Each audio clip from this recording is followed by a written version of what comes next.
আমরা চাঁদাবাজ মুক্ত বাংলাদেশ চাই, জুলুম মুক্ত বাংলাদেশ চাই, ফ্যাসিজম মুক্ত বাংলাদেশ চাই, গুণ খুন খারাপি মুক্ত বাংলাদেশ চাই। আমরা নতুন ভোরের বাংলাদেশ চাই। ওই বাংলাদেশ পাওয়ার জন্য মুনকার প্রতিরোধে, অন্যায় প্রতিরোধে যদি বাঘের বাচ্চার মতো, আবু সাইদের মতো দুই হাত উঁচু করে বুককে টান টান করে প্রসারিত করে দাঁড়াতে হয়, রাজি আছো মুসলমান? কারা কারা রাজি? আল্লাহকে হাত দেখিয়ে প্রতিজ্ঞা করো।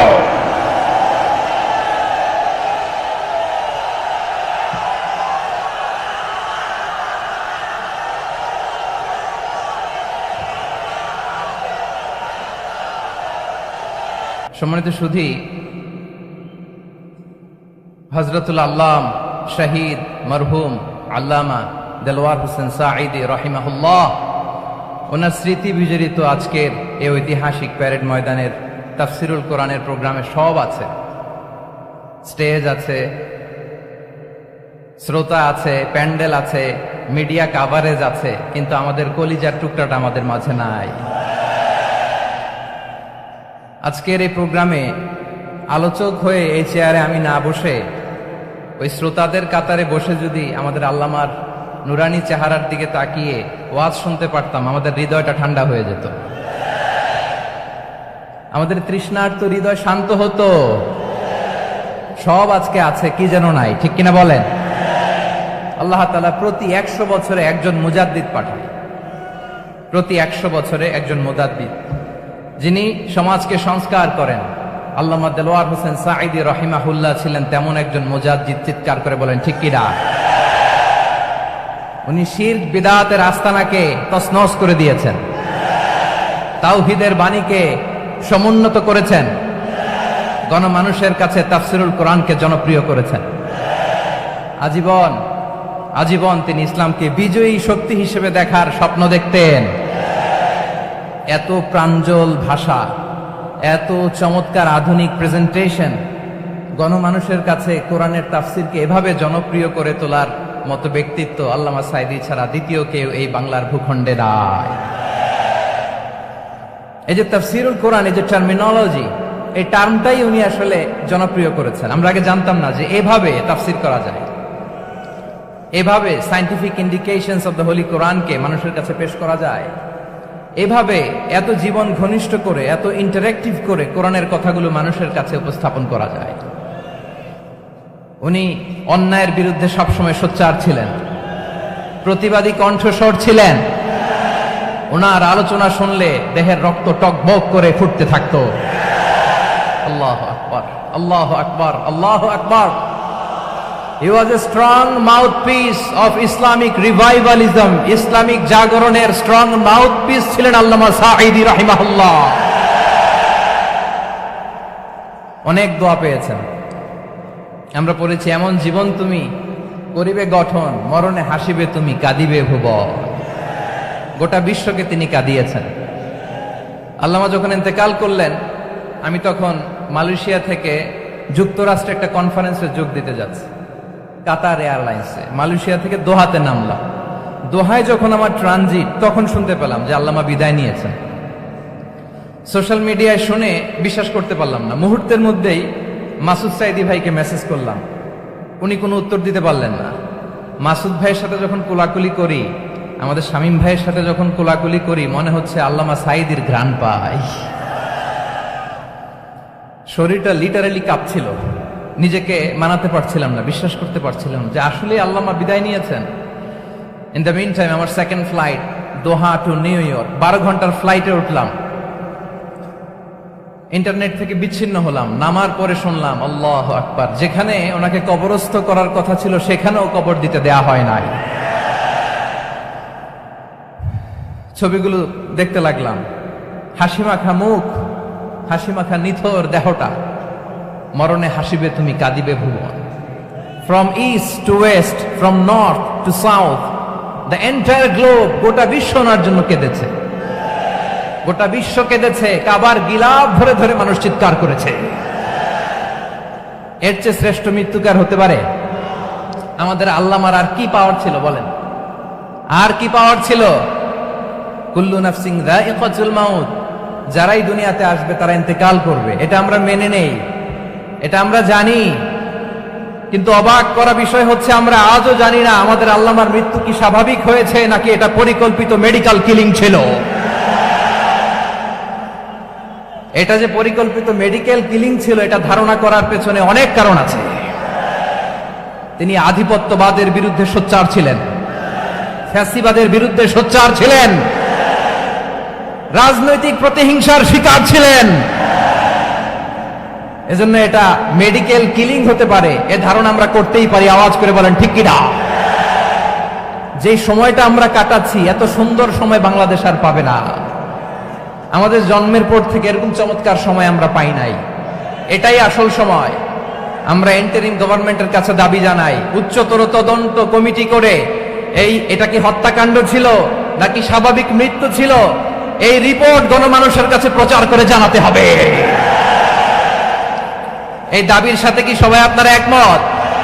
কারা কারা একমত হাত তুলে দেখান।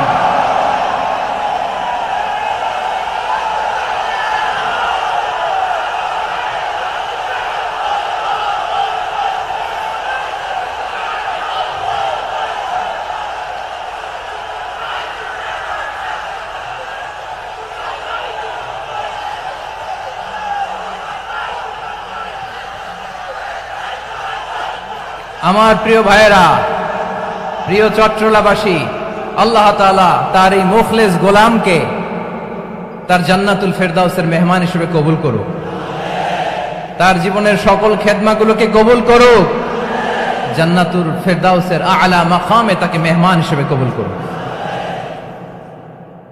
আল্লামা শহীদ দেলোয়ার হোসেন সাঈদী রাহিমাহুল্লাহ, উনি ছাড়াও এই ঐতিহাসিক ময়দানে কথা বলেছেন আল্লামা লুৎফুর রহমান রাহিমাহুল্লাহ। চলে গিয়েছেন আমাদেরকে ছেড়ে। তিনি বলতেন, ইনশাআল্লাহ মিজান আবার আসবে। হুজুর আমি তো আসলাম, আপনি তো আমাদেরকে ছেড়ে চলে গেলেন। আল্লাহু আকবার, আল্লাহু আকবার, আল্লাহু আকবার।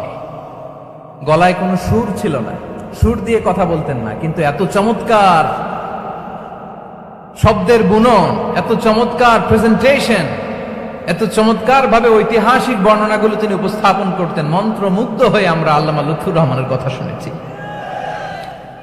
আমরা হযরতুল আল্লামা লুৎফুর রহমান রাহিমাহুল্লাহর জন্য এই বিশাল ময়দান থেকে দোয়া করছি, আল্লাহ তাআলা তুমি তোমার এই খাদেমকে জান্নাতের মেহমান হিসেবে কবুল করে নাও। আরো অনেক আল্লামারা এখানে কথা বলেছেন, বিশেষ করে বাইতুল শরফের মরহুম পীর সাহেব হুজুর থেকে শুরু করে আরো যারা যারা তারকাতুল্য ওলামায়ে কেরাম এই চট্টগ্রামের ময়দানে কথা বলেছেন, আলো ছড়িয়েছেন। আমরা এই লক্ষ লক্ষ তাওহীদি জনতাকে নিয়ে তাদের জন্য দোয়া করছি, আল্লাহ তাআলা ওনাদের জীবনের সকল ভুল ত্রুটি ক্ষমা করে দিয়ে তাদেরকে জান্নাতুল ফেরদাউসের মেহমান বানিয়ে নিক। আমরা এই ঐতিহাসিক প্যারেড ময়দানের প্রোগ্রাম থেকে স্মরণ করতে চাই 24-এর ছাত্র নাগরিক অভ্যুত্থানে আমার যে সমস্ত ছাত্র নাগরিক ভাইয়েরা দেহের তাজা রক্ত বিলি দিয়ে নতুন বাংলাদেশ আমাদেরকে উপহার দিয়েছে।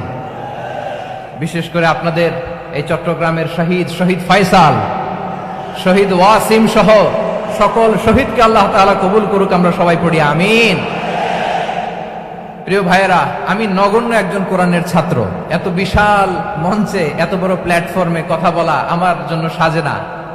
তারপরও আমাদের মুরব্বীরা আমাদের ডানে বায়ে বসে আছেন, ওনাদের আদেশ ক্রমে, ওনাদের অনুমতি ক্রমে কিছু কথা আজকের এই ঐতিহাসিক প্রোগ্রামে আপনাদের সামনে উপস্থাপন করার চেষ্টা করব। ওমা তৌফিক ইল্লা বিল্লাহ। প্রিয় ভাইয়েরা, 5 দিন ব্যাপী এই তাফসিরুল কোরআনের প্রোগ্রামে অনেক ওলামা হযরত কথা বলেছেন। যারা কোরআন সুন্নাহ থেকে আমাদেরকে কোরআনের কথাগুলো শোনালেন, আমরা যেন সেগুলো আমল করতে পারি, আল্লাহ আমাদেরকে তৌফিক দান করুন। শুরুতে আমাদের নিয়তটাকে খালেস করে নেওয়া দরকার। এই যে গ্যাদারিং, এই যে হিউজ শোডাউন, এগুলো যদি আমাদের নিজেদেরকে পরিবর্তন না করে তাহলে এতে কোনো লাভ নাই। জোরে বলেন ঠিক কিনা? এই প্রোগ্রাম যদি আমাদের জীবনকে পরিবর্তন করে, আমাদের চিন্তার ডিএনএ কে চেঞ্জ করে দেয়, তাহলেই চট্টগ্রামের প্যারেড ময়দান সার্থক। আসুন আমরা চিন্তাকে খালেস করে নেই। আমরা সবাই নিয়ত করি যে যতটুকু কথা আমরা কোরআনের আলোকে শুনবো, আমলের নিয়তে শুনবো ইনশাআল্লাহ। বলেন সবাই। আপনারা সবাই ঠিকঠাক আছেন তো? কখন আসছেন আপনারা? সবাই আসছেন কখন? সকালে, কেউ দুপুরে, 9টায়? আল্লাহ আল্লাহ। দুপুরের খাবার খাওয়ার সুযোগ হয়েছিল? খান নাই? রোজা রাখছেন? আহা, আমি কি দিয়ে বিদায় দেব আমার এই ভাইগুলোরে? আল্লাহ তুমি আমার ভাইগুলোরে কবুল করো। ইসলামের পক্ষের এই গণজোয়ারকে আগামীর বাংলাদেশের ইসলামের জন্য তুমি কবুল করো। যেই ভালোবাসা ইসলামের জন্য হয়, যেই গণজোয়ার কোরআনের জন্য হয়, পৃথিবীর কোন শক্তি দিয়ে সেটাকে আটকানো যায় না। জোরে বলেন ঠিক কিনা? এজন্য গ্রাজুয়ালি, সিস্টেম্যাটিক্যালি, মেথোডোলজিক্যালি আমাদেরকে আগাতে হবে, শুধু আবেগ দিয়ে নয়। বিবেকেরও দরকার আছে না নাই? প্রিয় ভাইয়েরা, আসুন, আমাদের কথা অনেক বেশি, সময় অনেক কম। আমরা আর কাল বিলম্ব না করে মহাবিশ্বয় মহাগ্রন্থ আল কোরআন আল কারীম থেকে কিছু কথা শুনি। আমি যে টপিকটা নিয়ে আজকের ঐতিহাসিক চট্টগ্রামে প্যারেড ময়দানের তাফসিরুল কোরআন প্রোগ্রামে আলোচনা করব, সেটা হচ্ছে সূরাতু আন-নাহলের 90 নম্বর আয়াত নিয়ে কিছু কথা আমরা উপস্থাপন করবার চেষ্টা করব ইনশাআল্লাহ। আমার খুতবার শুরুতেই আপনারা মোটামুটি আন্দাজ করে ফেলেছেন যে আমি কি নিয়ে আলোচনা করব, কারণ যে আয়াতটি আমি তেলাওয়াত করেছি এই আয়াতটি প্রায়শই এই ভূখণ্ডে, এই বাংলাদেশে জুমার দিনে খতিব সাহেবরা দ্বিতীয় খুতবা শেষের দিকে পড়ে না? কি কমন পড়ছে? ইন্নাল্লাহা ইয়া'মুরু বিল আদলি ওয়াল ইহসান ওয়া ইতা'i যিল কুরবা ওয়া ইয়ানহা আনিল ফাহশাই ওয়াল মুনকারি ওয়াল বাগি ইয়া'iদুকুম লাআল্লাকুম তাযাক্কারুন। মুখস্থ আছে না সবার? আসুন আমরা এই আয়াতের সরল অর্থ, এর মর্মবাণী, এর সংক্ষিপ্ত তাফসীর সবাই মিলে আজকের এই প্রোগ্রাম থেকে উদ্ধার করার চেষ্টা করি। আপনারা মনোযোগী আছেন তো? ইনশাআল্লাহ। এই আয়াতটা অনেক কম্প্রিহেন্সিভ একটা আয়াত। সাইয়েদনা আব্দুল্লাহ ইবনে মাসউদ রাদিয়াল্লাহু তাআলা আনহু উনি বলেছেন, ইন্নাহা মিন আজমাই আয়াতিল কুরআন, এটা কোরআনের সবচেয়ে জামে মানে আয়াত। যদিও ছোট্ট আয়াত, অল্প কিছু কথামালা, কিন্তু তিনি বলতেন এটা কোরআনের সবচাইতে জামিআ মানে সবচেয়ে কম্প্রিহেন্সিভ একটা আয়াত, যেখানে কথা কম, শব্দ কম, কিন্তু এটার দোতনা, এটার আবেদন, এটার মিনিং অনেক বেশি। সুবহানাল্লাহ। এই আয়াতে আল্লাহ তাআলা বেসিক্যালি আমাদেরকে 3টা বিষয়ে আদেশ করেছেন আর 3টা বিষয়ে বারণ করেছেন, মানে নিষেধ করেছেন। আওয়াজ করে বলুন, আদেশ করেছেন কয়টা? প্রিয় চট্টলার ভাইয়েরা, আমার মতো এই যে 3 আঙ্গুল উঁচু করে বলেন, আদেশ করেছেন কয়টা? আবার নিষেধও কয়টা? মানবো তো আমরা ইনশাআল্লাহ? বলেন সবাই। 3 do's and 3 don'ts, do's and don'ts, 3টা আদেশ, 3টা নিষেধ। এই 3টা আদেশ আর 3টা নিষেধের ভেতরে আল্লাহ তাআলা গোটা ইসলামী শরিয়ার মূল নির্যাসকে ঢুকিয়ে দিয়েছেন। সুবহানাল্লাহ। এই ছোট্ট একটা আয়াতে গোটা ইসলামী শরিয়ার, the gist, the cream of the creams, গোটা ইসলামী শরিয়ার মূল নির্যাসকে আল্লাহ ঢুকিয়ে দিয়েছেন। 3টা আদেশ আর 3টা নিষেধ। আসুন আমরা সরাসরি কোরআন থেকে শুনি, সবাই পড়ুন। আউযু বিল্লাহি মিনাশ শাইতানির রাজীম। বিসমিল্লাহির রাহমানির রাহিম। ইন্নাল্লাহা ইয়া'মুরু বিল আদলি ওয়াল ইহসানি ওয়া ইতা'i যিল কুরবা ওয়া ইয়ানহা আনিল ফাহশাই ওয়াল মুনকারি ওয়াল বাগি ইয়া'ইযুকুম লা'আল্লাকুম তাযাক্কারুন।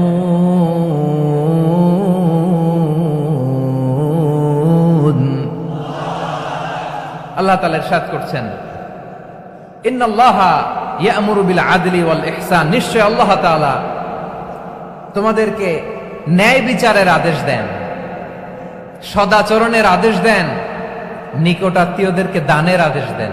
আদেশ কয়টা? আওয়াজ করে সবাই বলুন তো কয়টা? নিশ্চয় আল্লাহ তাআলা তোমাদেরকে ন্যায় বিচারের আদেশ দেন, সদাচরণের আদেশ দেন, তিনি তোমাদের নিকটাত্মীয়দেরকে দানের আদেশ দেন, আর তিনি তোমাদেরকে অশ্লীলতা থেকে নিষেধ করেন, মন্দ কাজ থেকে নিষেধ করেন, অবাধ্যতা সীমা লঙ্ঘন থেকে নিষেধ করেন। তিনি তোমাদেরকে উপদেশ দেন যাতে তোমরা শিক্ষা গ্রহণ করো। সুবহানাল্লাহ। উপদেশ দিচ্ছে স্বয়ং কে? 3টা জিনিসের আদেশ। ইয়া'মুরু বিল আদল,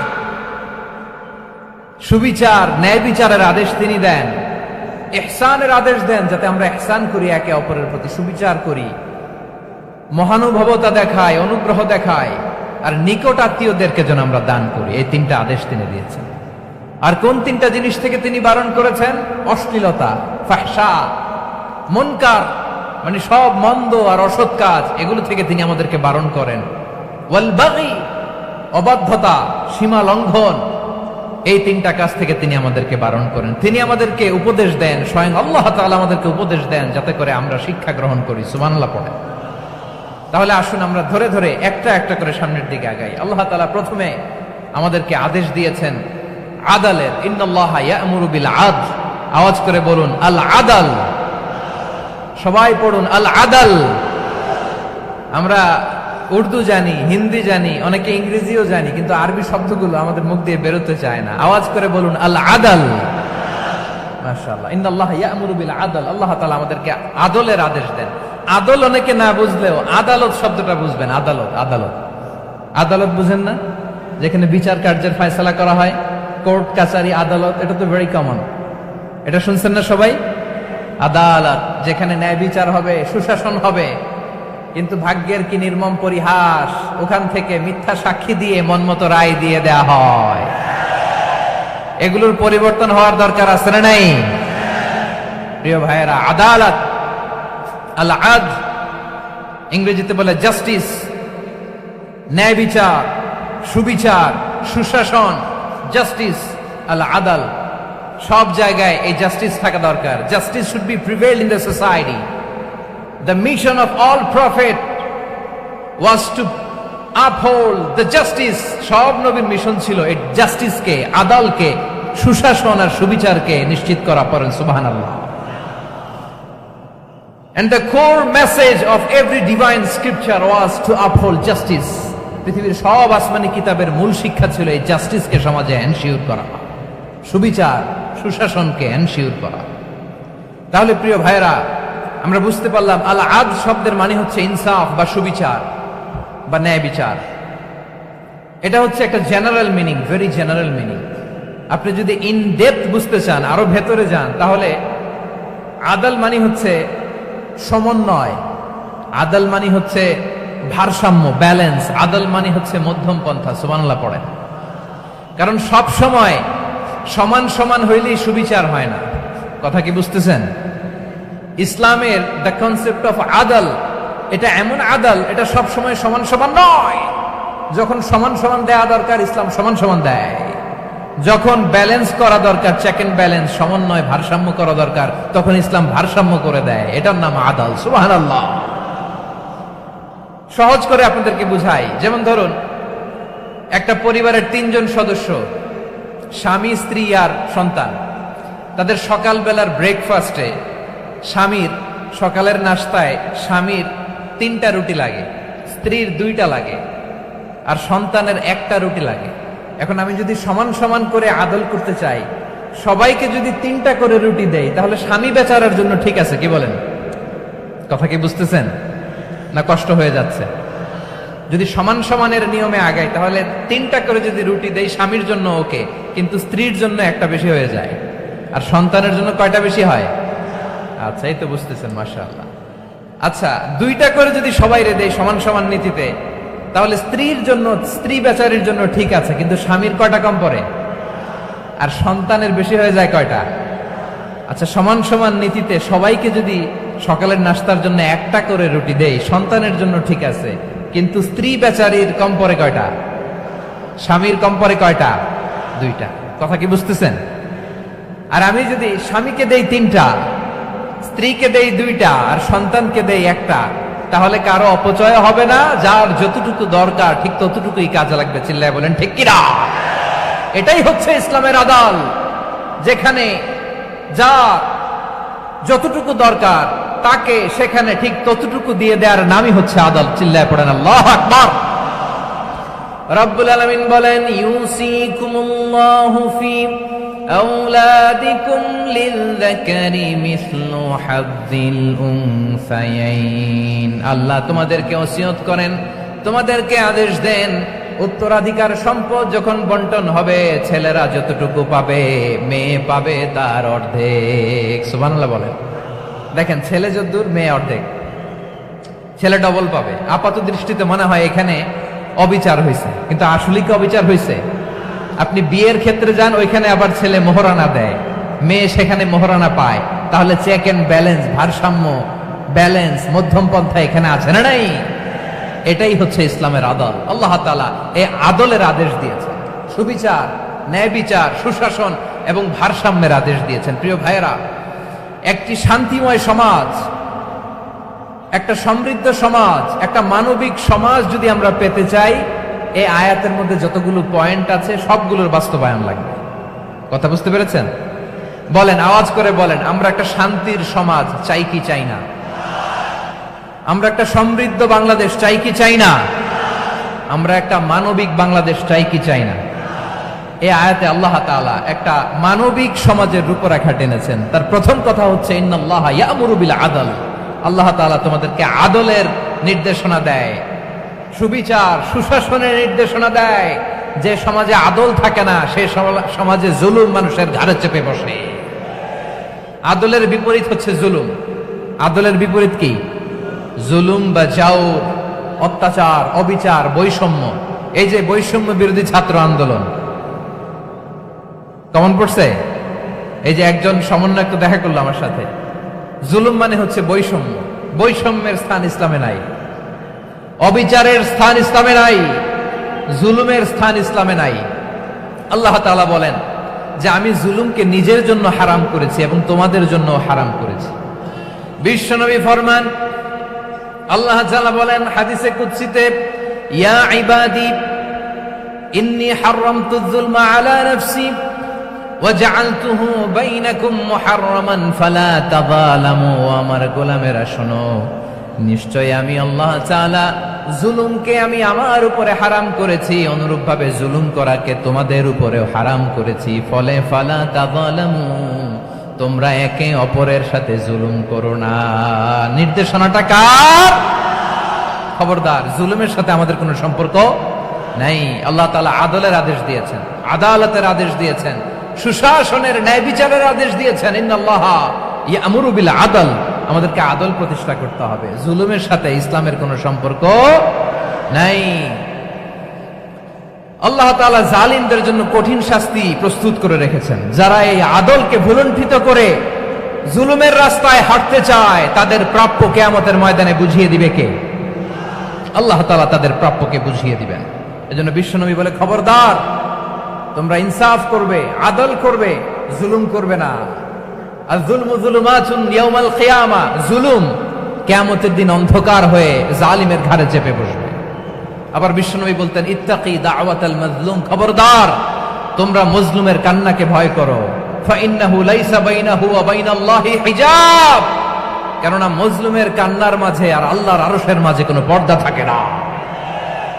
বিশ্বাস হয়? এই কথা বিশ্বাস হয়? এর জলজন্ত প্রমাণ তো আমরা নিজেরাই দেখলাম। হ্যাঁ, মজলুমের কান্না ফুলে ফেপে মহিরুহ হয়ে, পাহাড়ের মতো হয়ে, বিস্ফোরিত হয়ে জালিমের মসনদকে ছারখাড় করে দিয়েছে। এর প্রমাণ তো আমরা নিজেরাই তো দেখলাম। জালিমের পরিণতি কি হয় আমরা জীবদ্দশাই তো দেখলাম। এমনও কোন জুলুম নাই যে হয় নাই, ঠিক কিনা বলেন? আহারে জুলুম, আহারে জুলুম। রিসেন্টলি আয়না ঘরের কিছু ছবি প্রকাশিত হয়েছে সোশ্যাল মিডিয়ায়, দেখেছেন আপনারা? হ্যাঁ, ছোট্ট একটা জায়গা, স্বাধীন মানুষকে প্রাণীর মতো, পাখির মতো খাঁচায় বন্দী করে রেখেছে। কখন দিন কখন রাত কিচ্ছু জানে না, কখন দিন কখন রাত কিছু জানে না। বছরের পর বছর কেটে গিয়েছে। এক্সট্রা জুডিশিয়াল কিলিং এর কোনো হিসাব নাই। বিচার বহির্ভূত হত্যা, এনফোর্স ডিসঅ্যাপিয়ারেন্স, গুম, যেটা সবচাইতে বড় মানবতা বিরোধী অপরাধ। কত মানুষ যে গুম হয়েছে তার কোনো ইয়ত্তা নাই। যেই ফ্যামিলির সদস্য গুম হয়েছে, তারা কি ওই লোকটার জন্য মাগফিরাতের দোয়া করবে নাকি সুস্বাস্থ্যের দোয়া করবে তারা নিজেরাও জানতো না। কারণ জানে না ও বেঁচে আছে না মরে গেছে। আহা, বিডিআর নওজওয়ানদের যারা ছাড়া পেল দেখলাম বিনা অপরাধে, কোনো অন্যায় ছাড়া, অপরাধ ছাড়া তাদের জীবন থেকে, তাদের তারুণ্যের, তাদের যৌবনের 15 বছর, 16 বছর, 17 বছর নাই। 6 মাস বয়সের ছোট বাচ্চাকে রেখে জেলে গেছে। 6 মাসের মেয়ে বেরোয় দেখে মেয়ের বয়স 17 বছর। মেয়ে বাবারে চিনে না, বাবা মেয়েরে চিনে না। মেয়েকে এখন বিয়ে দিয়ে আরেক ছেলের হাতে তুলে দিবে। মেয়ের শৈশব বাবা দেখে নাই, মেয়ের কৈশোর বাবা দেখে নাই, মেয়ের তারুণ্য দেখে নাই। আরেক যুবককে দেখলাম 14 বছরের 14 দিনের সংসার, 2 সপ্তাহের সংসার শেষে জেলে গেছে। কত যুবকের যে স্ত্রী চলে গিয়েছে ফ্যামিলি ছেড়ে, কারণ জানে না তো কবে আসবে, কি হবে, কেউ জানতো না। দাম্পত্য জীবনের মাত্র 14 দিনের স্মৃতি, এই স্মৃতিকে আঁকড়ে ধরে এক বোন 16টা বছর, 17টা বছর কাটিয়ে দিয়েছে। আমি নিউজটা দেখে ভাবলাম, আমার এই বোনের প্রতিটি দিন কিভাবে কেটেছে, প্রতিটি রাত কিভাবে কেটেছে, প্রতিটি ক্ষণ কিভাবে কেটেছে। বিশ্বনবী বলেছেন, ইত্তাকি দাওয়াতাল মাজলুম ফাইন্না লাইসা বাইনাহু ওয়া বাইনাল্লাহি হিজাব। মাজলুমের কান্নাকে ভয় করো, কারণ মাজলুমের কান্না আর আল্লাহর মাঝে কোনো পর্দা থাকে না। আমরা আর এরকম কোন জুলুম বাংলাদেশে দেখতে চাই না। জোরে বলেন ঠিক কিনা? আর কেউ নতুন করে জালিম হোক আপনারা চান? আবার নতুন করে কেউ ফ্যাসিস্ট হোক আপনারা চান? এক দল আরেক দলকে নিশ্চিহ্ন করার রাজনীতিতে মেতে উঠুক, এটা আপনারা চান? আমরা বাংলাদেশকে আদল দিয়ে সাজাতে চাই। আমরা এই 56,000 বর্গ মাইলের প্রতিটা ইঞ্চি মাটিকে কোরআনের আইন দিয়ে সাজাতে চাই। রাজি আছেন আপনারা? কারা কারা রাজি দেখান হাত তুলে আল্লাহকে।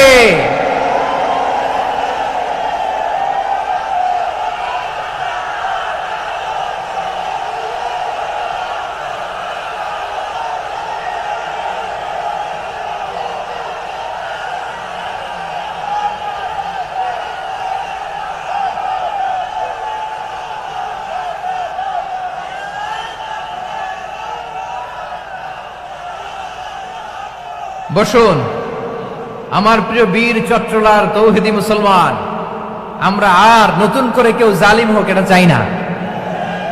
নতুন করে আবার কেউ ফ্যাসিস্ট হোক আমরা চাই না।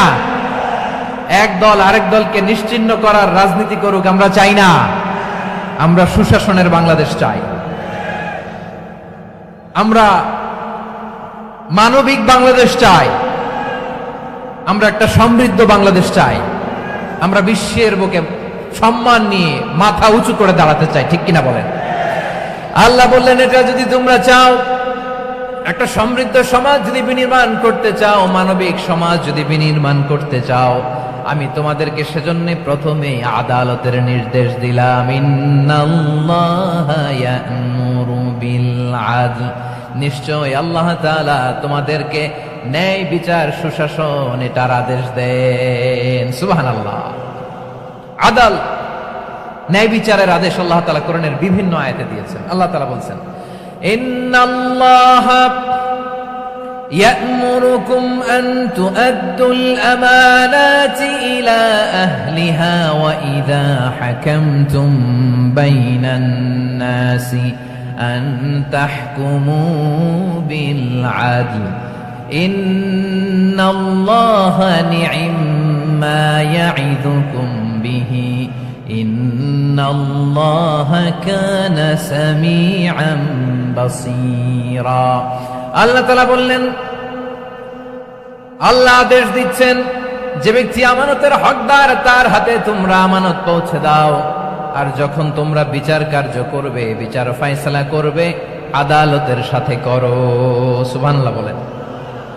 ওয়াইদা হাকামতুম বাইনান নাসি আন তাহকুমু বিল আদল, আদালতের সাথে করবা।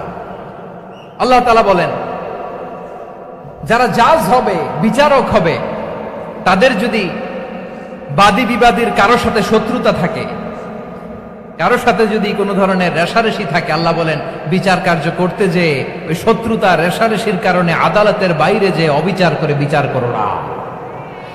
ওয়ালা ইয়াজরিমান্নাকুম শানাআনু কওমিন আলা আল্লা তা'দিলু ই'দিলু হুয়া আকরাবু লিত্তাকওয়া ওয়াত্তাকুল্লাহা ইন্নাল্লাহা খাবীরুম বিমা তা'মালুন। খবরদার কোন জাতির প্রতি, কোন গোষ্ঠীর প্রতি, কোন গোত্রের প্রতি আক্রোশ যেন তোমাদেরকে ন্যায় বিচার থেকে দূরে সরিয়ে না দেয়, বরং আমি আল্লাহর আদেশ হলো ই'দিলু, তোমরা আদল করো, ন্যায় বিচার করো, সুবিচার করো, সুশাসন প্রতিষ্ঠা করো। হুয়া আকরাবু লিত্তাকওয়া, এটাই তাকওয়ার সবচেয়ে কাছাকাছি। সুবহানাল্লাহ বলেন। কোরআনের বিভিন্ন আয়াতে আল্লাহ তাআলা স্পেসিফিকলি ধরে ধরে বিচার করার সময় আমরা যেন আদল করি সেটা বলেছেন। কোরআনের কোন কোন জায়গায় আল্লাহ তাআলা এই আল আদল শব্দটা ব্যবহার করেছেন। আবার একই জিনিস ইনসাফ, সুবিচার, সুশাসন, ন্যায় বিচার, ন্যায় পরায়ণতা বুঝাতে আল্লাহ তাআলা কখনো কখনো আল কিসত শব্দটা ব্যবহার করেছেন। আওয়াজ করে সবাই বলুন আল কিসত। প্রিয় ভাইরা, সবাই আওয়াজ করে আমার সাথে সাথে বলুন আল কিসত। আল্লাহ তাআলা বলেন ওয়া ইন হাকামতা ফাহকুম বাইনাহুম বিল কিসতি ইন্নাল্লাহা ইউহিব্বুল মুকসিতিন। যখন তুমি বিচার করবে, বিশ্বনবীকে উদ্দেশ্য করে অ্যাড্রেস করে বললেন, নবী হে, ইহুদিরা কোনো বিষয়ে মীমাংসার জন্য যদি আপনার দরবারে আসে, যদি বিচার করতে হয়, খবরদার অবিচার করবেন না। ফয়সালা যেটা করবেন কিসতের সাথে করবেন, ন্যায় পরায়ণতার সাথে করবেন, কারণ ইন্নাল্লাহা ইউহিব্বুল মুকসিতিন, নিশ্চয় আল্লাহ রাব্বুল ইজ্জাত ন্যায় পরায়ণশীলদেরকে বড্ড ভালোবাসেন। সুবহানাল্লাহ বলেন। ন্যায় পরায়ণ লোকদেরকে আল্লাহ তাআলা বড্ড ভালোবাসেন। অন্য আয়াতে আল্লাহ তাআলা বলছেন وَنَضَعُ الْمَوَازِينَ الْقِسْطَ لِيَوْمِ الْقِيَامَةِ فَلَا تُظْلَمُ نَفْسٌ شَيْئًا। আমি কিয়ামতের দিন ন্যায় পরায়ণতার মানদণ্ড স্থাপন করব, যেটাকে আমরা মিজানের পাল্লা বলি। আল্লাহ বলেন ন্যায় বিচারের মানদণ্ড কিয়ামতের ময়দানে আমি আল্লাহ স্থাপন করব। সেদিন কারো প্রতি বিন্দু পরিমাণ, এক চুল পরিমাণ অবিচার করা হবে না, কোনো অবিচার করা হবে না। সেদিন সুশাসন হবে, সুবিচার হবে, ন্যায় পরায়ণতার সাথে বিচার হবে। আওয়াজ করে পড়েন আল্লাহু আকবার। তাহলে প্রিয় ভাইরা, যে তিনটি বিষয়ে আল্লাহ তাআলা আমাদেরকে আদেশ দিয়েছেন, তার প্রথমটা হচ্ছে আদালত, ইনসাফ, সুবিচার, ন্যায় বিচার। এটা আমরা চাই কি চাই না? বিশ্বনবী ন্যায় বিচার, ন্যায় পরায়ণতা, সুশাসন প্রতিষ্ঠিত করেন কি করেন নাই? আপনারা বিশ্বনবীর সিরাত যারা পড়েছেন, আপনি দেখবেন বিশ্বনবীর সিরাতের পরতে পরতে, বাকে বাকে, সিরাতের বাকে বাকে এই আদালতের নমুনা মেলে। সুবহানাল্লাহ বলেন। ছোট্ট একটা নমুনা রাসূল সাল্লাল্লাহু আলাইহি ওয়াসাল্লামের আসিরা আল আতরা থেকে ছোট্ট একটা নমুনা আপনাদের খেদমতে এখানে উপস্থাপন করি। বিশ্বনবী সাল্লাল্লাহু আলাইহি ওয়াসাল্লাম মক্কা বিজয় করলেন ৮ম হিজরিতে। মক্কা বিজয় শেষে তিনি কয়েক সপ্তাহ মক্কাতে অবস্থান করলেন। ইন দ্য মিন টাইম মক্কার একটা ভেরি প্রেস্টিজিয়াস এন্ড ডিগনিফাইড ফ্যামিলির নারী চুরিতে ধরা পড়ল। কিসে ধরা পড়ল? সবাই বলেন কিসে? আমাদের সমাজে আসেনি এটা? আছে? ছোট না বড়? হ্যাঁ, হিসাব করে শেষ করা যায় না। ৩.৫ লাখ কোটি টাকা নাই উন্নয়ন প্রকল্পের নামে। উন্নয়ন প্রকল্পের নামে ৩.৫ লাখ কোটি টাকা নাই। ৩.৫ লাখ কোটি টাকা লিখতে পারবেন আপনি? একটা না লিখতে পারবেন? বুঝতেছেন কত বড় সংখ্যা? হ্যাঁ, বনু মাখজুমিয়া গোত্রের এক নারী মক্কায় চুরিতে ধরা পড়ল। বলেন তো চুরি করলে বিধান কি? কি কাটতে হবে? চুরির বিধান হলো হাত কেটে দাও। তাও সেটা গোপনে নয়, প্রকাশ্যে জনসম্মুখে হাত কেটে দাও।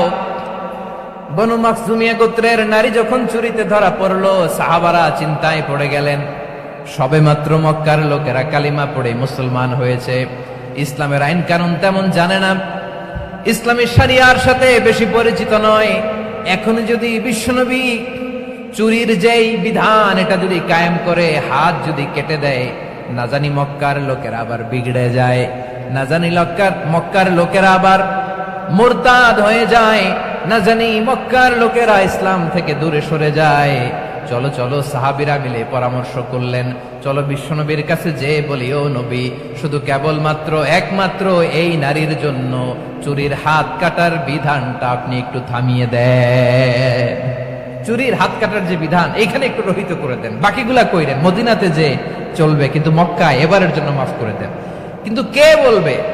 এই যে পরামর্শ, সাজেশন, এটা কে দিবে বিশ্বনবীর কাছে? সাহাবারা চিন্তায় পড়ে গেলেন।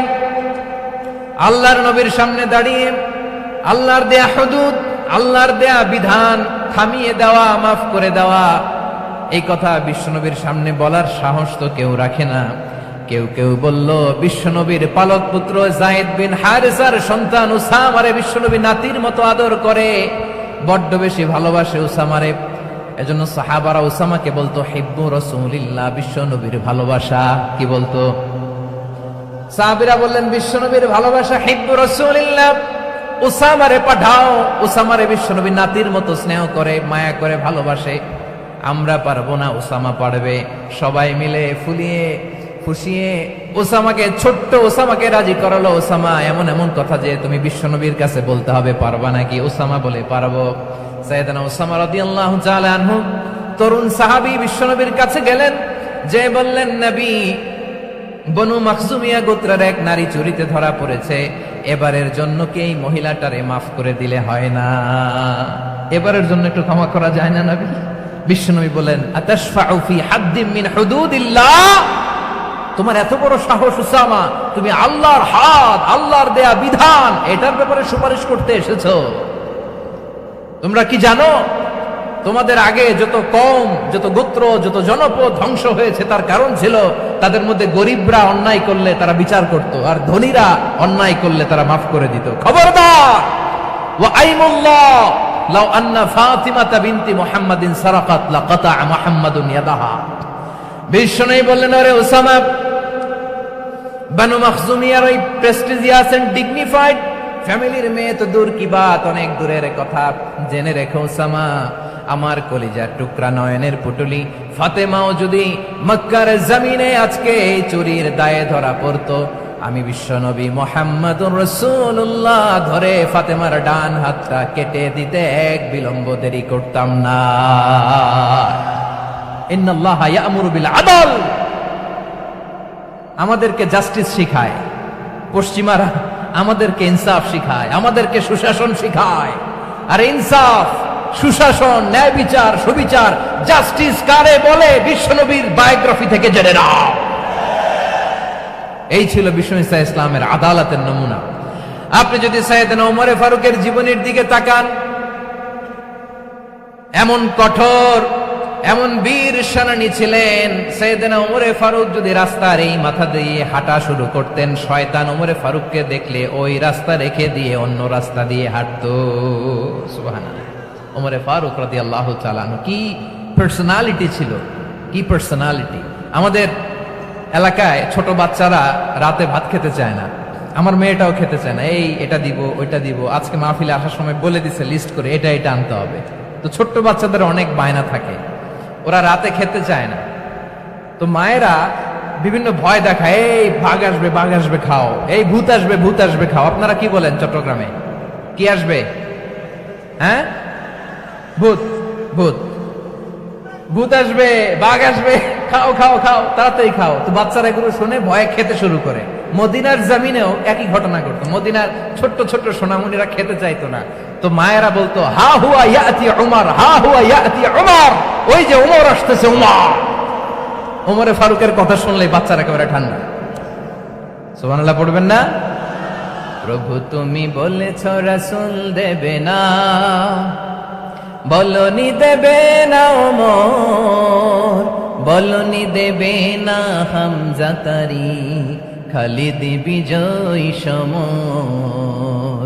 প্রভু তুমি বলেছ রাসূল দেবে না, বলনি দেবে না ওমর, বলনি দেবে না হামজা তারি, খালিদ বিজয়ী সমর। প্রভু তুমি বলেছ রাসূল দেবে না। আল্লাহু আকবার। ওমর ফারুক রাদিয়াল্লাহু তাআলা আনহু, ওনার কথা শুনলে গায়ের মধ্যে গুজবাম হয়, গায়ের পশমগুলো দাঁড়িয়ে যায়। সুবহানাল্লাহ বলেন। কি পার্সোনালিটি ছিল, কি ব্যক্তিত্ব ছিল! মুনাফিকরা ওমর ফারুককে জমের মতো ভয় পেতেন। শয়তান, ভূত শয়তান এই রাস্তা দিয়ে আসলে শয়তান অন্য রাস্তা দিয়ে হাঁটত। ওমরে ফারুক রাদিয়াল্লাহু তাআলা আনহুর জীবনে যদি দেখেন, তাহলে সেখানে আপনি আদালতের, ইনসাফের, সুশাসনের, জাস্টিসের নমুনা দেখতে পাবেন। কয়টা শুনবেন? সাইয়েদনা ওমরে ফারুকের রাদিয়াল্লাহু তাআলা আনহুর সন্তান আব্দুর রহমান মিশরে মদ খেয়ে মদ্যপ অবস্থায় ধরা পড়েছে। মদ খাওয়ার কারণে, মদ যদি কেউ পান করে আর যদি প্রমাণিত হয়, তার বিচার হলো 80 বেত। আওয়াজ করে বলেন কয় বেত? বাংলাদেশেও তো এই আইন আছে নাকি? বাংলাদেশে আছে? হ্যাঁ, মদ খাইলে 80 বেত, এই আইন বাংলাদেশে চালু হোক। আমরা চাই কি চাই না? চাই সবাই। এজন্যই তো ইসলাম ভাল লাগে না। ইসলামকে ভাল লাগে না। ইসলামকে আউট করে রাখতে পারলেই তো এরকম বড় বড় বোতল খাওয়া যায়। একেবারে সহজ, পানির মতো সহজ, হিসাব একেবারে সহজ।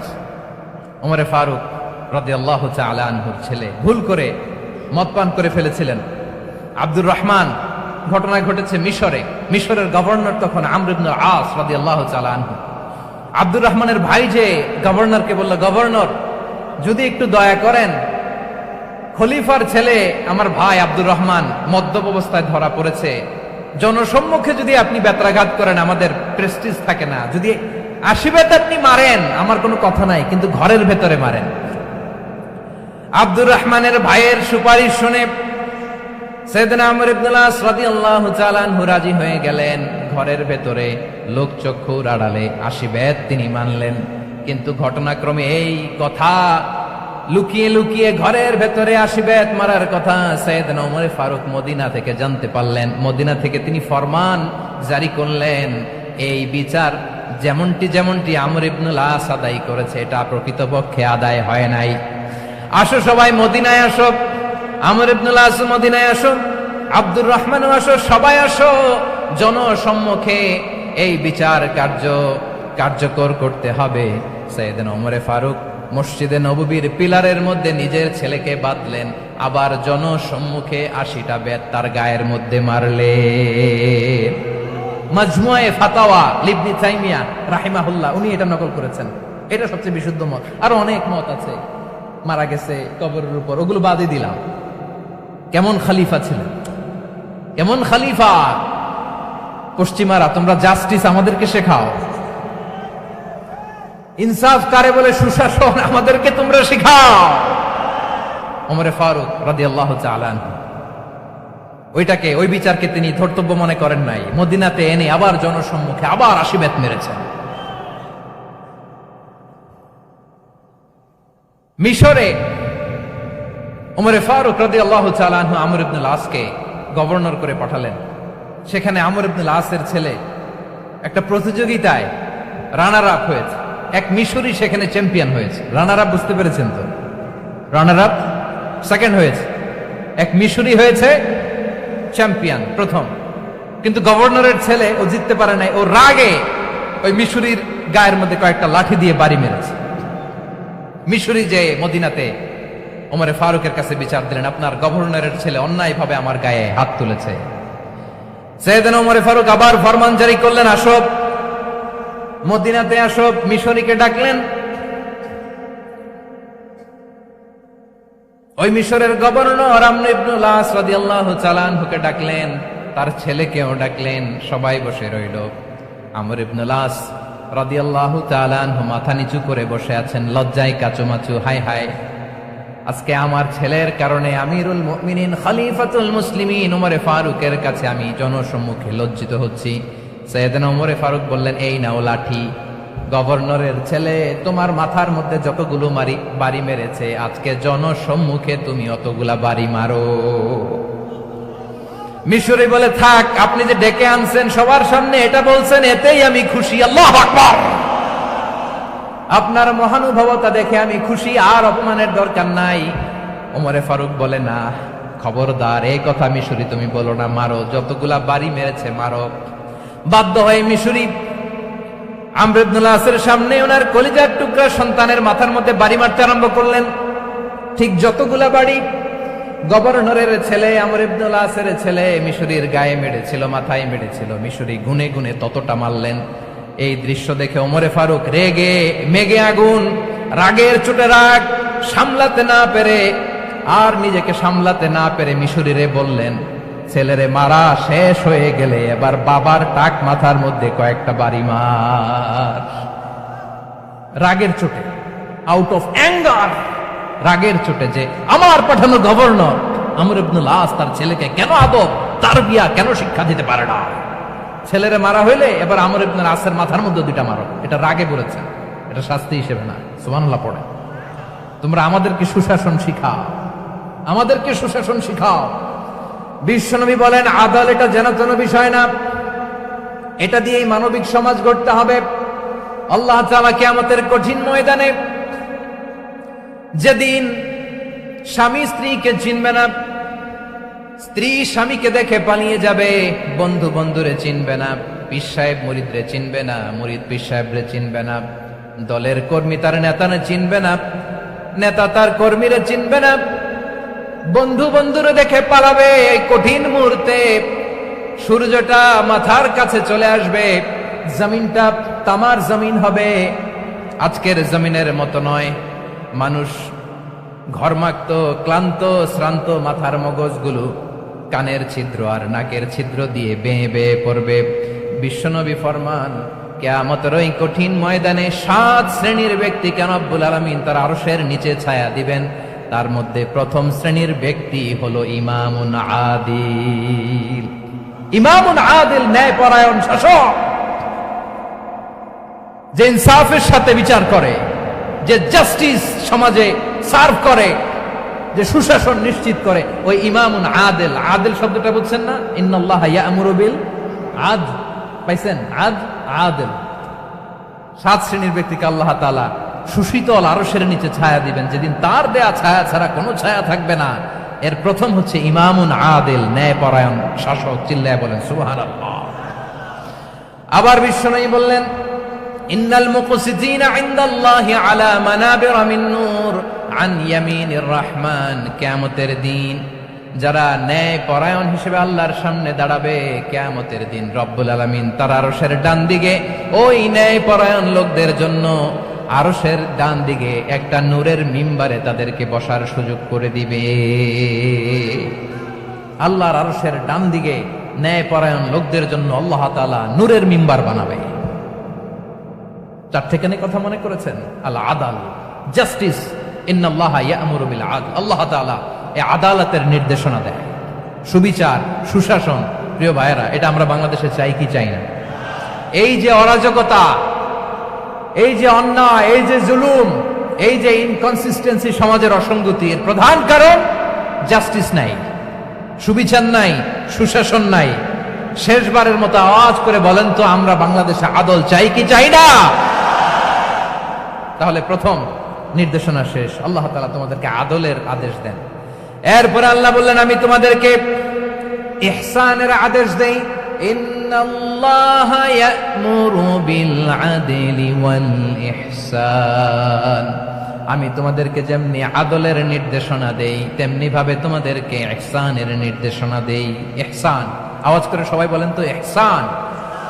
সবাই বলেননি? সবাই বললে এতটুকু আওয়াজ হবে আমি বিশ্বাস করি না। আওয়াজ করে বলুন আল ইহসান।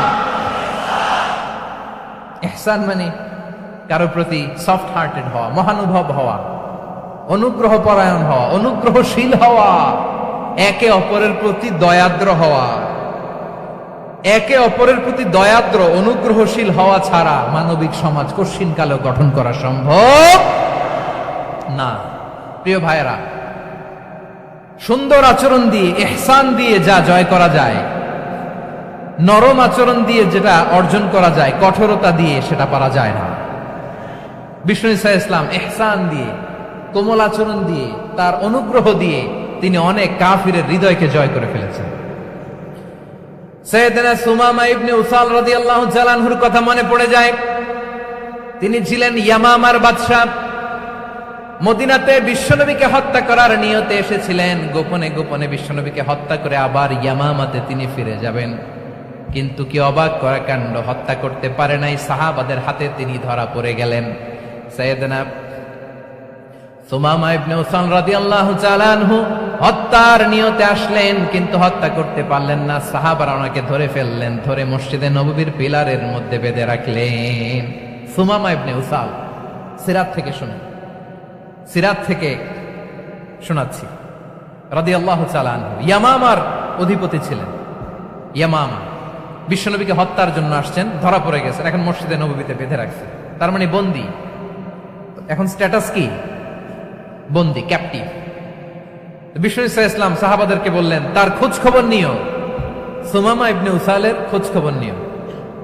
সাহাবারা বলেন, ইয়া রাসূলুল্লাহ, আপনাকে হত্যা করতে এসেছে, তার তো কঠিন ক্যাপিটাল পানিশমেন্ট হওয়া দরকার, কঠিন শাস্তি হওয়া দরকার। বিশ্বনবী বললেন, না, আমি যেটা জানি তোমরা সেটা জানো না, তোমরা সুমামার সাথে ভালো আচরণ করো। বিশ্বনবী সুমামার কাছে গেলেন।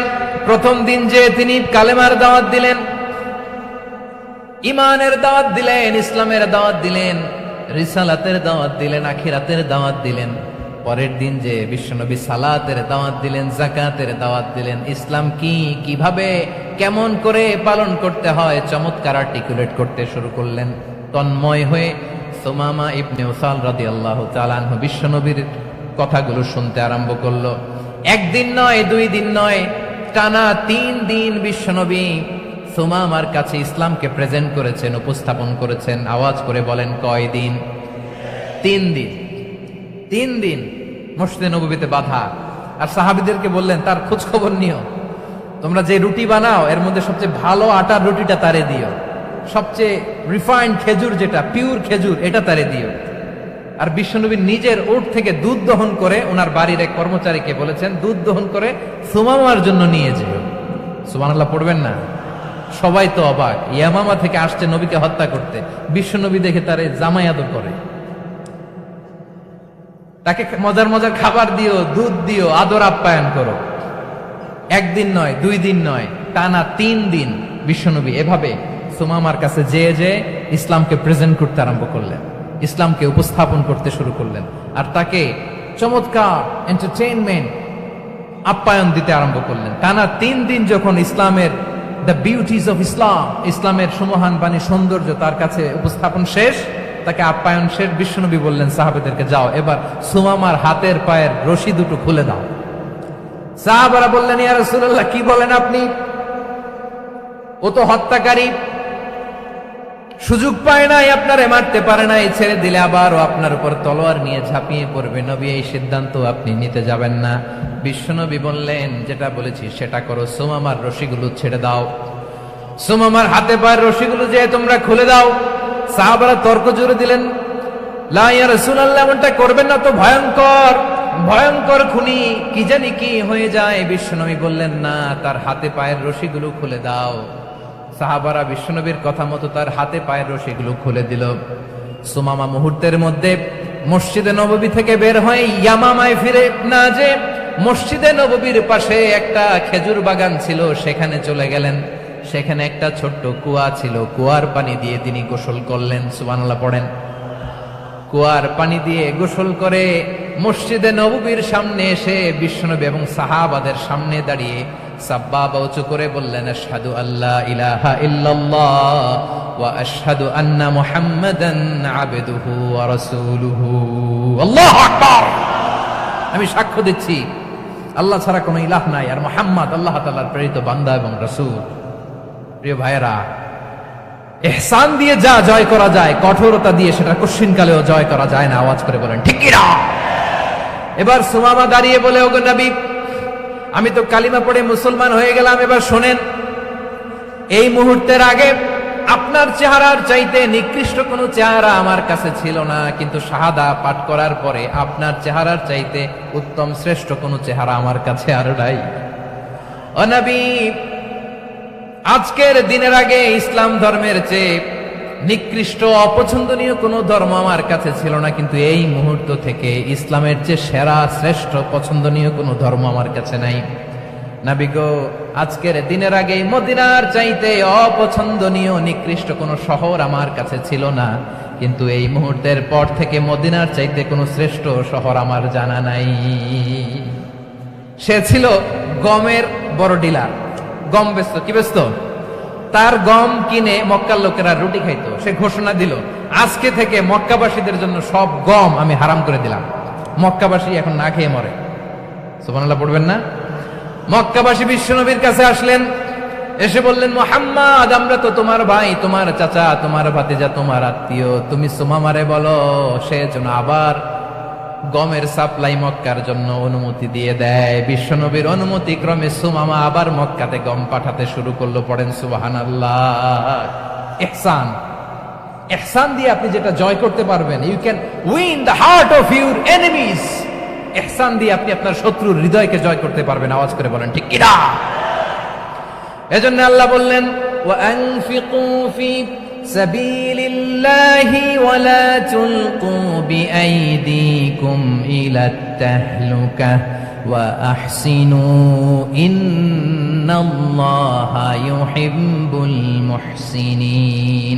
তোমরা আল্লাহর রাস্তায় দান করবে আর নিজেরা নিজেদেরকে ধ্বংসের হাতে ঠেলে দিও না। তোমরা একে অপরের প্রতি ইহসান করবে, কারণ ইহসানকারীদেরকে আল্লাহ বড্ড ভালোবাসেন। সুবহানাল্লাহ পড়েন।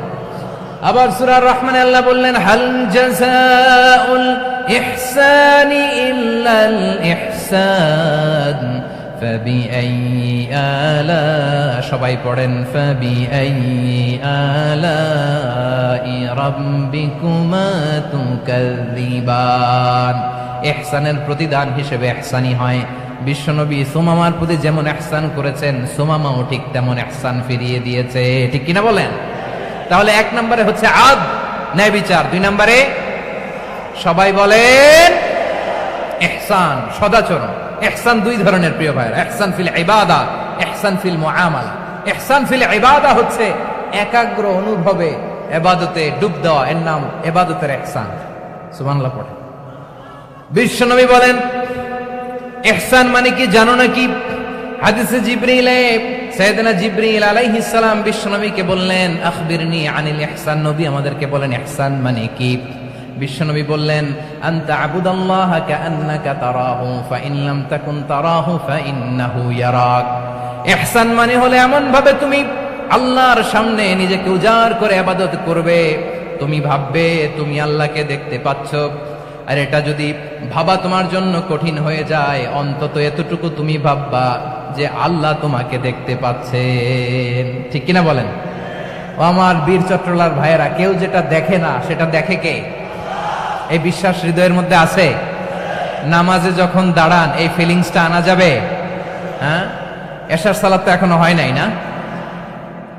আলোচনা শেষে এশার সালাত এখানে অনুষ্ঠিত হবে, তাই না?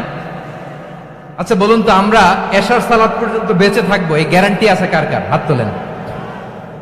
কয়েকজন হাত তুলছে পেছনে, না বুঝে তুলে ফেলছে। এশা পর্যন্ত যে আমরা হায়াত পাবো কোনো গ্যারান্টি আছে? সবাই আওয়াজ করে বলেন গ্যারান্টি আছে? গ্যারান্টি নাই। এই জন্য বিষ্ণু ইসলাম বলেছে, এমন ভাবে নামাজে দাঁড়াও, ইবাদত করো, মনে করো হতে পারে এটাই আমার জীবনের শেষ নামাজ। পারফর্ম দ্য সালাহ as if this is your last and final prayer. এমন ভাবে সালাতে দাঁড়াও, ভাবো হতে পারে এটাই তোমার জীবনের শেষ নামাজ। এমন ভাবে নামাজে দাঁড়াও, ভাবো এটাই শেষ নামাজ। তাহলে নামাজে একাগ্রতা বাড়ায় দিবে কে? ফলে ইবাদতের ইহসান আমাদের অর্জিত হবে। আর মুআমালাতে ইহসান হলো,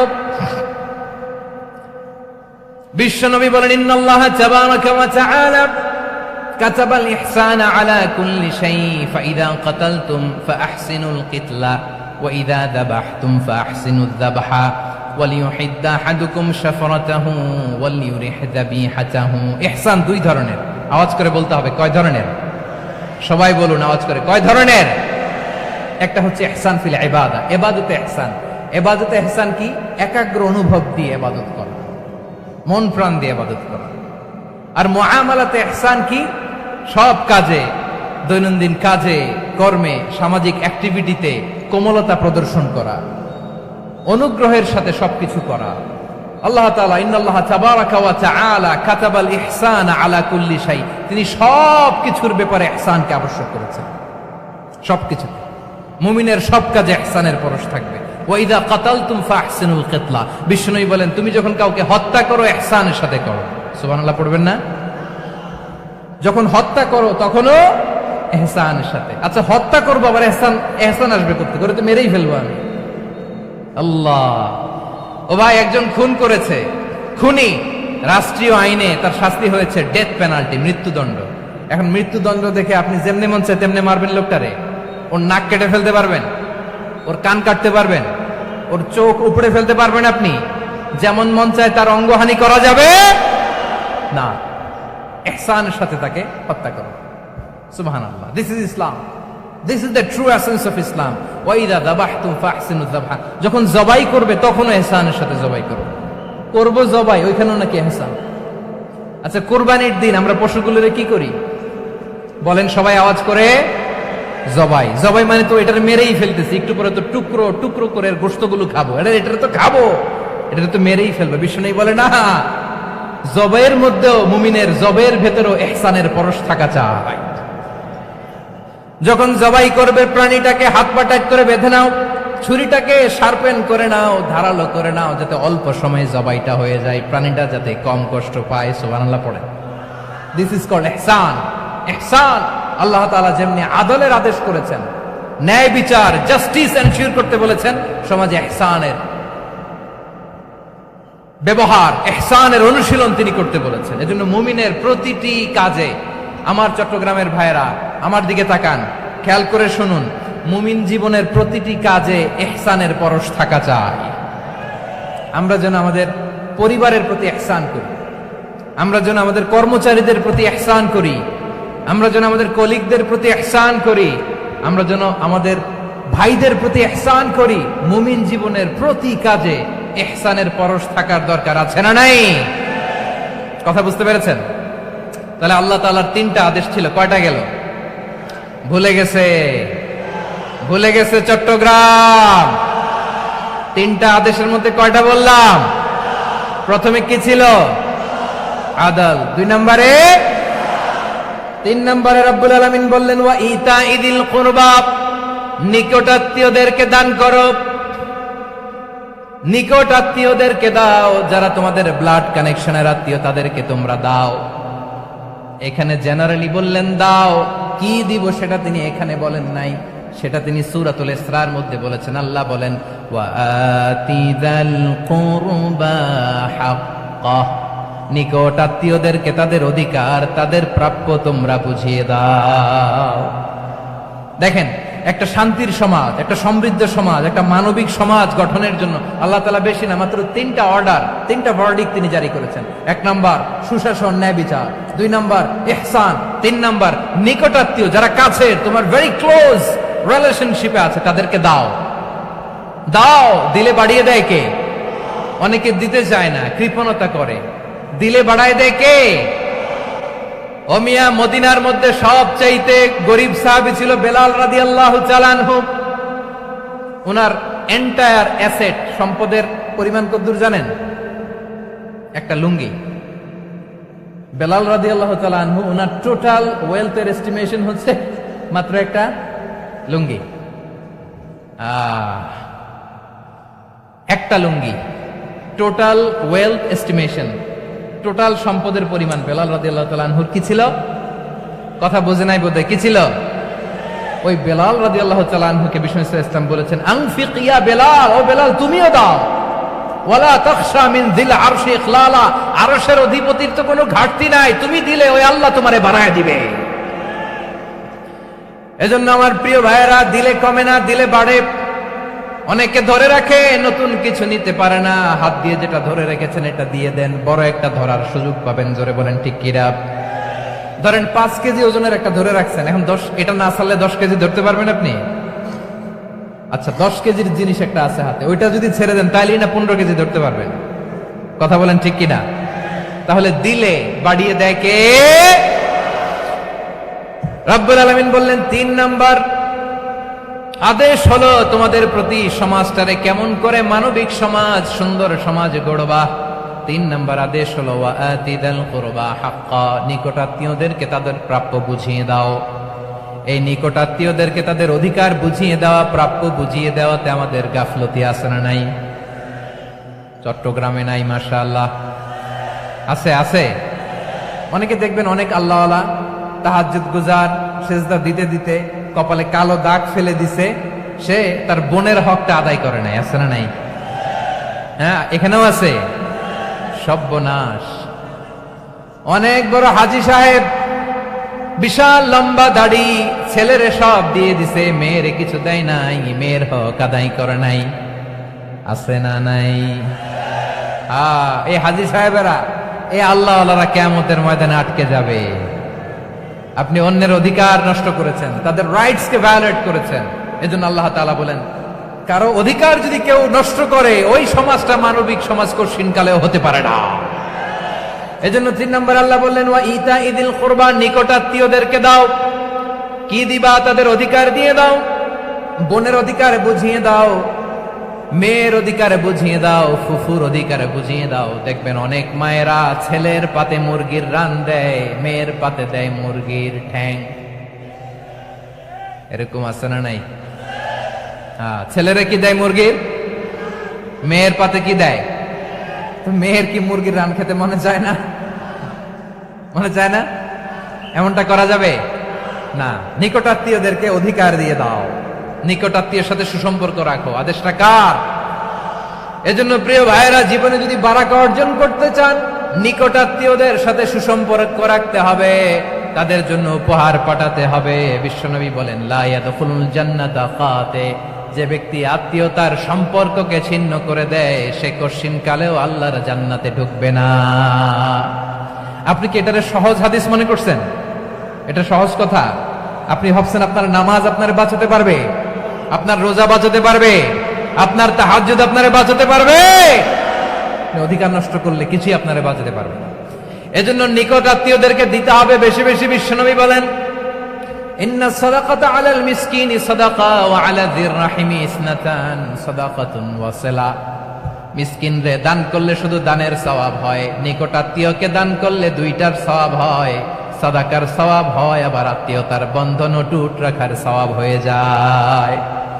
আবার বিশ্বনবী বললেন, মান সাররাহু আইয়ুবসাতা লাহু ফি রিজকিহি ওয়া ইউনসা লাহু ফি আসারিহি ফালইয়াসিল রাহিমা।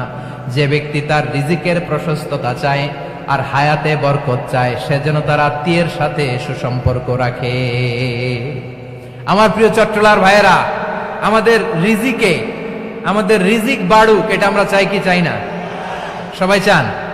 হ্যাঁ, আমাদের রিজিকে প্রশস্ততা আসুক, চাই কি চাই না? আমাদের হায়াতে বরকত আসুক, আমরা চাই কি চাই না? এই দুইটা যদি চান, তাহলে নিকটাত্মীয়দের সাথে সুসম্পর্ক রাখবেন। পারবেন? তাহলে সমাজটারে মানবিক সমাজ বানায় দিবে কে? 3টা আদেশ চলে গেল। কয়টা? আওয়াজ করে বলেন। 1 নম্বরে কি ছিল? 2 নম্বরে, 3 নম্বরে নিকটাত্মীয়দেরকে দান। আপনাদেরকে আরো শোনার আগ্রহ আছে? আপনাদের মনোযোগ আছে না গেছে? কষ্ট হচ্ছে না? মাশাআল্লাহ, মাশাআল্লাহ। তাকবীর পড়ুন, লিল্লাহি তাকবীর।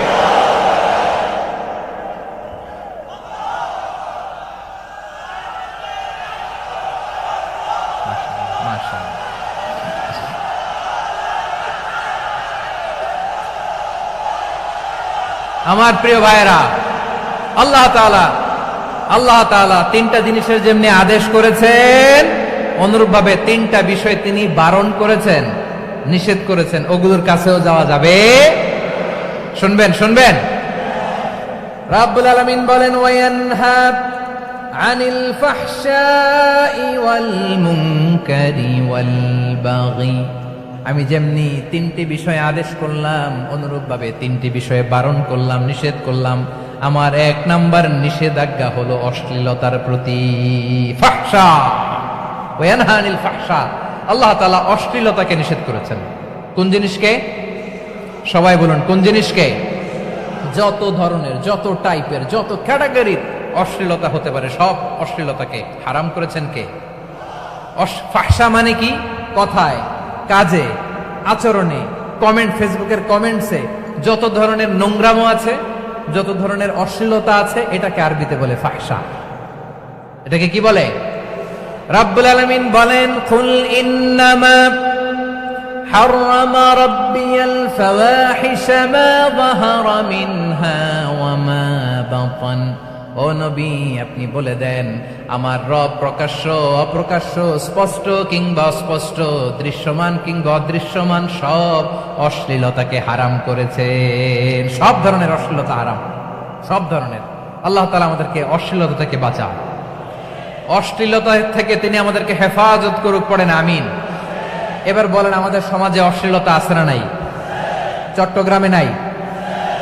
আমি কই নাই, ওনারা বলে আছে। দেখছেন, আমি সামহাও বাঁচায় দেওয়া ট্রাই করতেছি, আমি সামহাও বাঁচায় দেওয়া ট্রাই করতেছি, ওনারা বলে আছে। অশ্লীলতা নানা ভাবে, নানা নামে, নানা মোড়কে আমাদের সমাজে আছে না নাই? সংস্কৃতির নামে, ফ্যাশনের নামে, বিনোদনের নামে, উপন্যাসের নামে, কনসার্টের নামে অশ্লীলতা আছে না নাই? আপনি দেখেছেন কনসার্টগুলোর অবস্থা? এই যে আতিফ আসলাম যে আসছে আমাদের দেশে, তারপর কে কে আসছে, আমাদের তরুণ তরুণীরা, আমাদের যুবক যুবতীরা, আমাদের জেনজিরা, কি অবস্থা ওইখানে? হ্যাঁ, কি অবস্থা? কে বাঁচাবে ওদের? কে রক্ষা করবে ওদের ইমানের, ওদের চরিত্রের হেফাজতের গ্যারান্টি কে দিবে? কনসার্টের নামে অশ্লীলতা আছে না নাই? ছেলে মেয়ে একে অপরকে জড়ায় ধরতেছে, একে অপরকে চুমো খাচ্ছে, প্রকাশ্যে দিবালোকে গণমানুষের সামনে। আল্লাহ তাআলা এই অশ্লীলতা থেকে আমাদেরকে বেঁচে থাকতে বলেছেন, বেঁচে থাকতে বলেছেন। রূপালী জগতের নামে অশ্লীলতা আছে না নাই?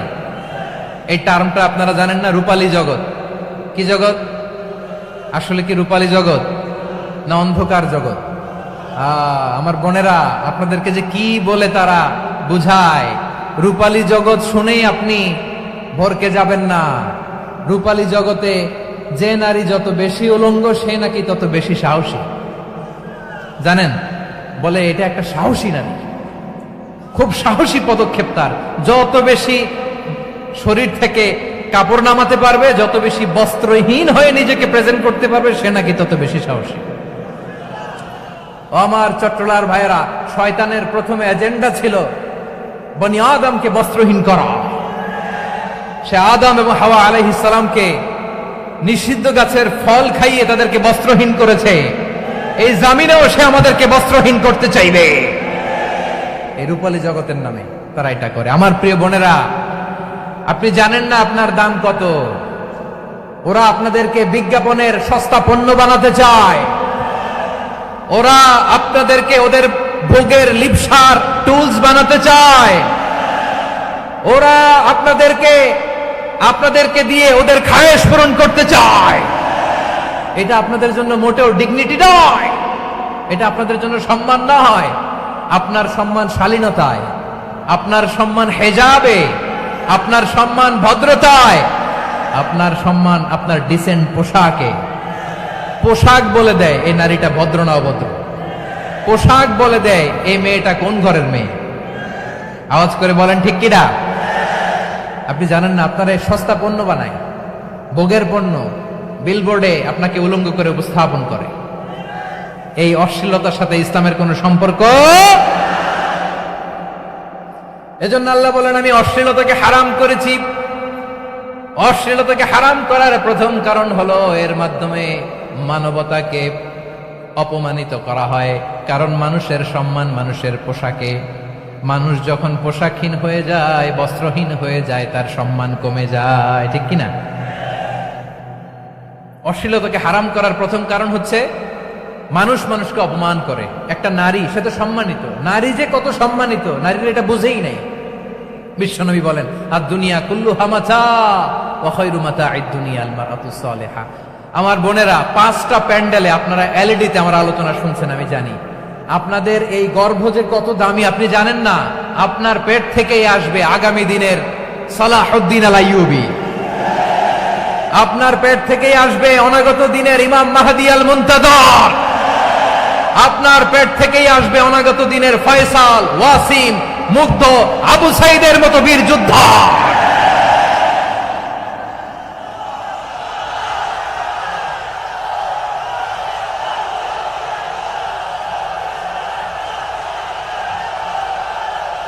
আমার প্রিয় বোনেরা, আমার প্রিয় বোনেরা, বিশ্বনবীর কথার ওজন খেয়াল করেন। আর দুনিয়া কুল্লুহা মাতা ওয়া খায়রু মাতা'আদ দুনিয়াল মারআতুস সালিহা।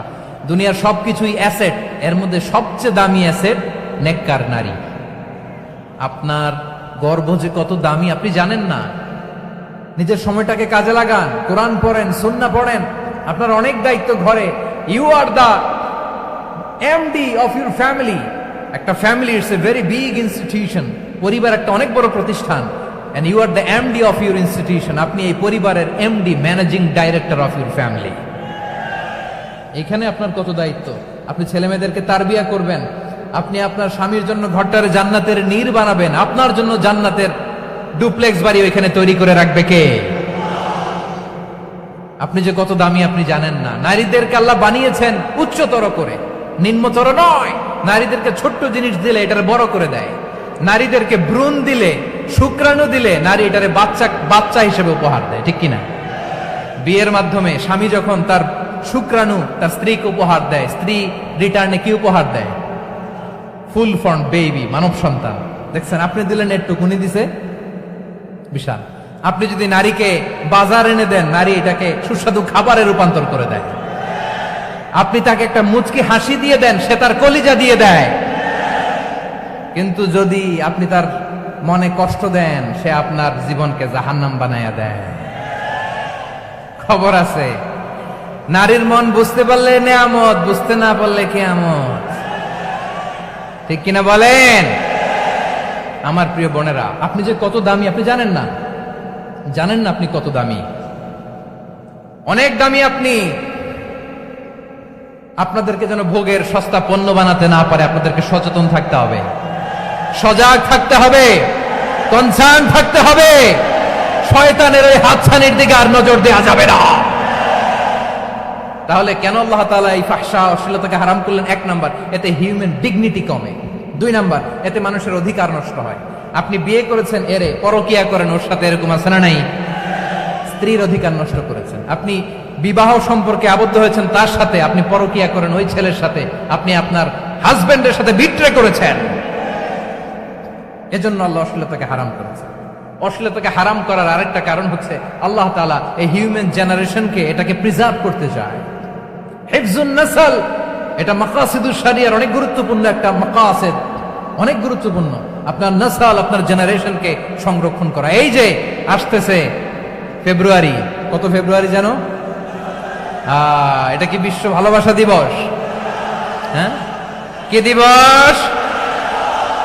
এই বিশ্ব ভালোবাসা দিবসের সাথে মুসলমানদের কোনো সম্পর্ক নাই। আমার প্রিয় ভাইরা, এই যে আপনি অবৈধ সম্পর্কে জড়ালেন, কেন আল্লাহ অশ্লীলতাকে হারাম করেছে দেখেন। বলতেছিলাম যে এটা আপনার নাসল, আপনার জেনারেশন, আপনার লিনিয়েজ, আপনার বংশকে প্রিজার্ভ করা। কে কার বাবা, কে কার মা, বাবা মা জানা, প্রজন্মকে প্রিজার্ভ করা, এটা ইসলাম ওয়াজিব করে দিয়েছে।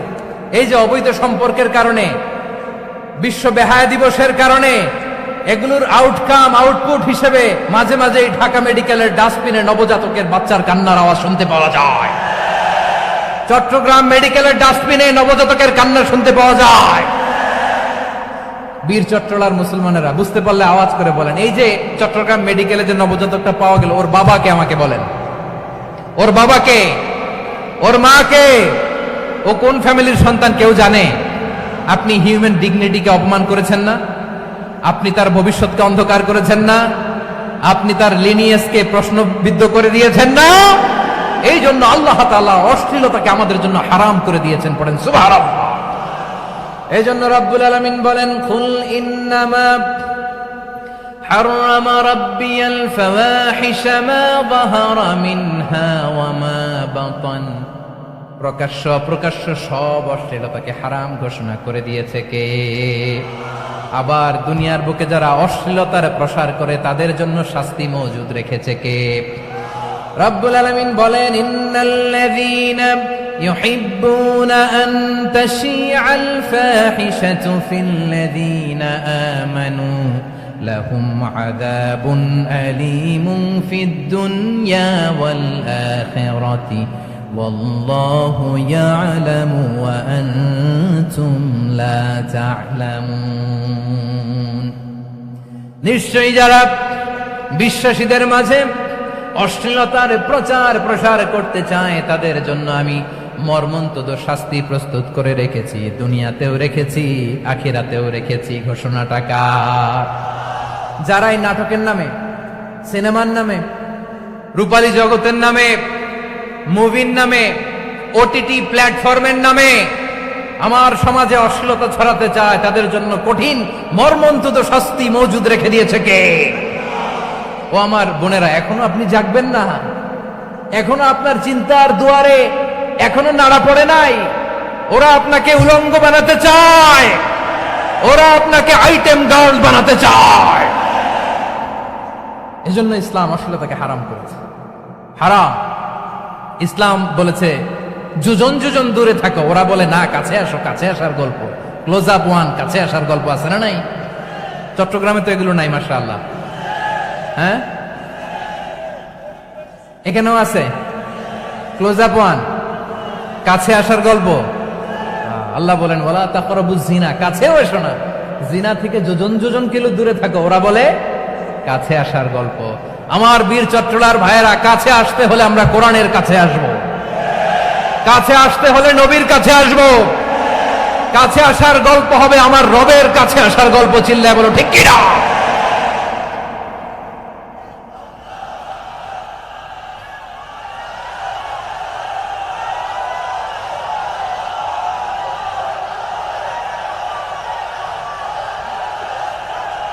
বসুন বসুন আমার ভাইয়েরা। তাহলে অশ্লীলতার সাথে আমাদের কোনো সম্পর্ক? সবাই বলতে পারেননি, আওয়াজ করে বলুন, অশ্লীলতার সাথে আমাদের কোনো সম্পর্ক? আমরা এই সমস্ত ক্লোজ আপ ওয়ান, কাছে আসার গল্পের প্রোগ্রামে যাব? আমরা কোন ধরনের অশ্লীল কন্টেন্ট সোশ্যাল মিডিয়ায়, টিভিতে দেখব? কি যুগ যে আমরা কাটাচ্ছি আপনি কল্পনা করতে পারবেন না। পর্ন ইন্ডাস্ট্রি, নারী পুরুষের বস্ত্রহীন যুগল দৃশ্য, এটাকে দিয়ে ওরা কোটি ডলারের ইন্ডাস্ট্রি বানিয়েছে। পুরো মানব ইতিহাসে এরকম জঘন্য সময় মানব ইতিহাস পার করে নাই। পর্ন এটা ইন্ডাস্ট্রি হয়ে গেছে। আমাদের এই যুবকগুলো, জেনজিগুলো, ওদের চরিত্র বাঁচাবে কি করে? কেমন করে হেফাজত করবে ওদের এই মূল্যবান চরিত্র? আমার প্রিয় ভাইরা, এই অশ্লীলতার দ্য লেটেস্ট ভার্সন হচ্ছে LGBTQ, শরীফ থেকে শরীফা। শুনছেন আপনারা?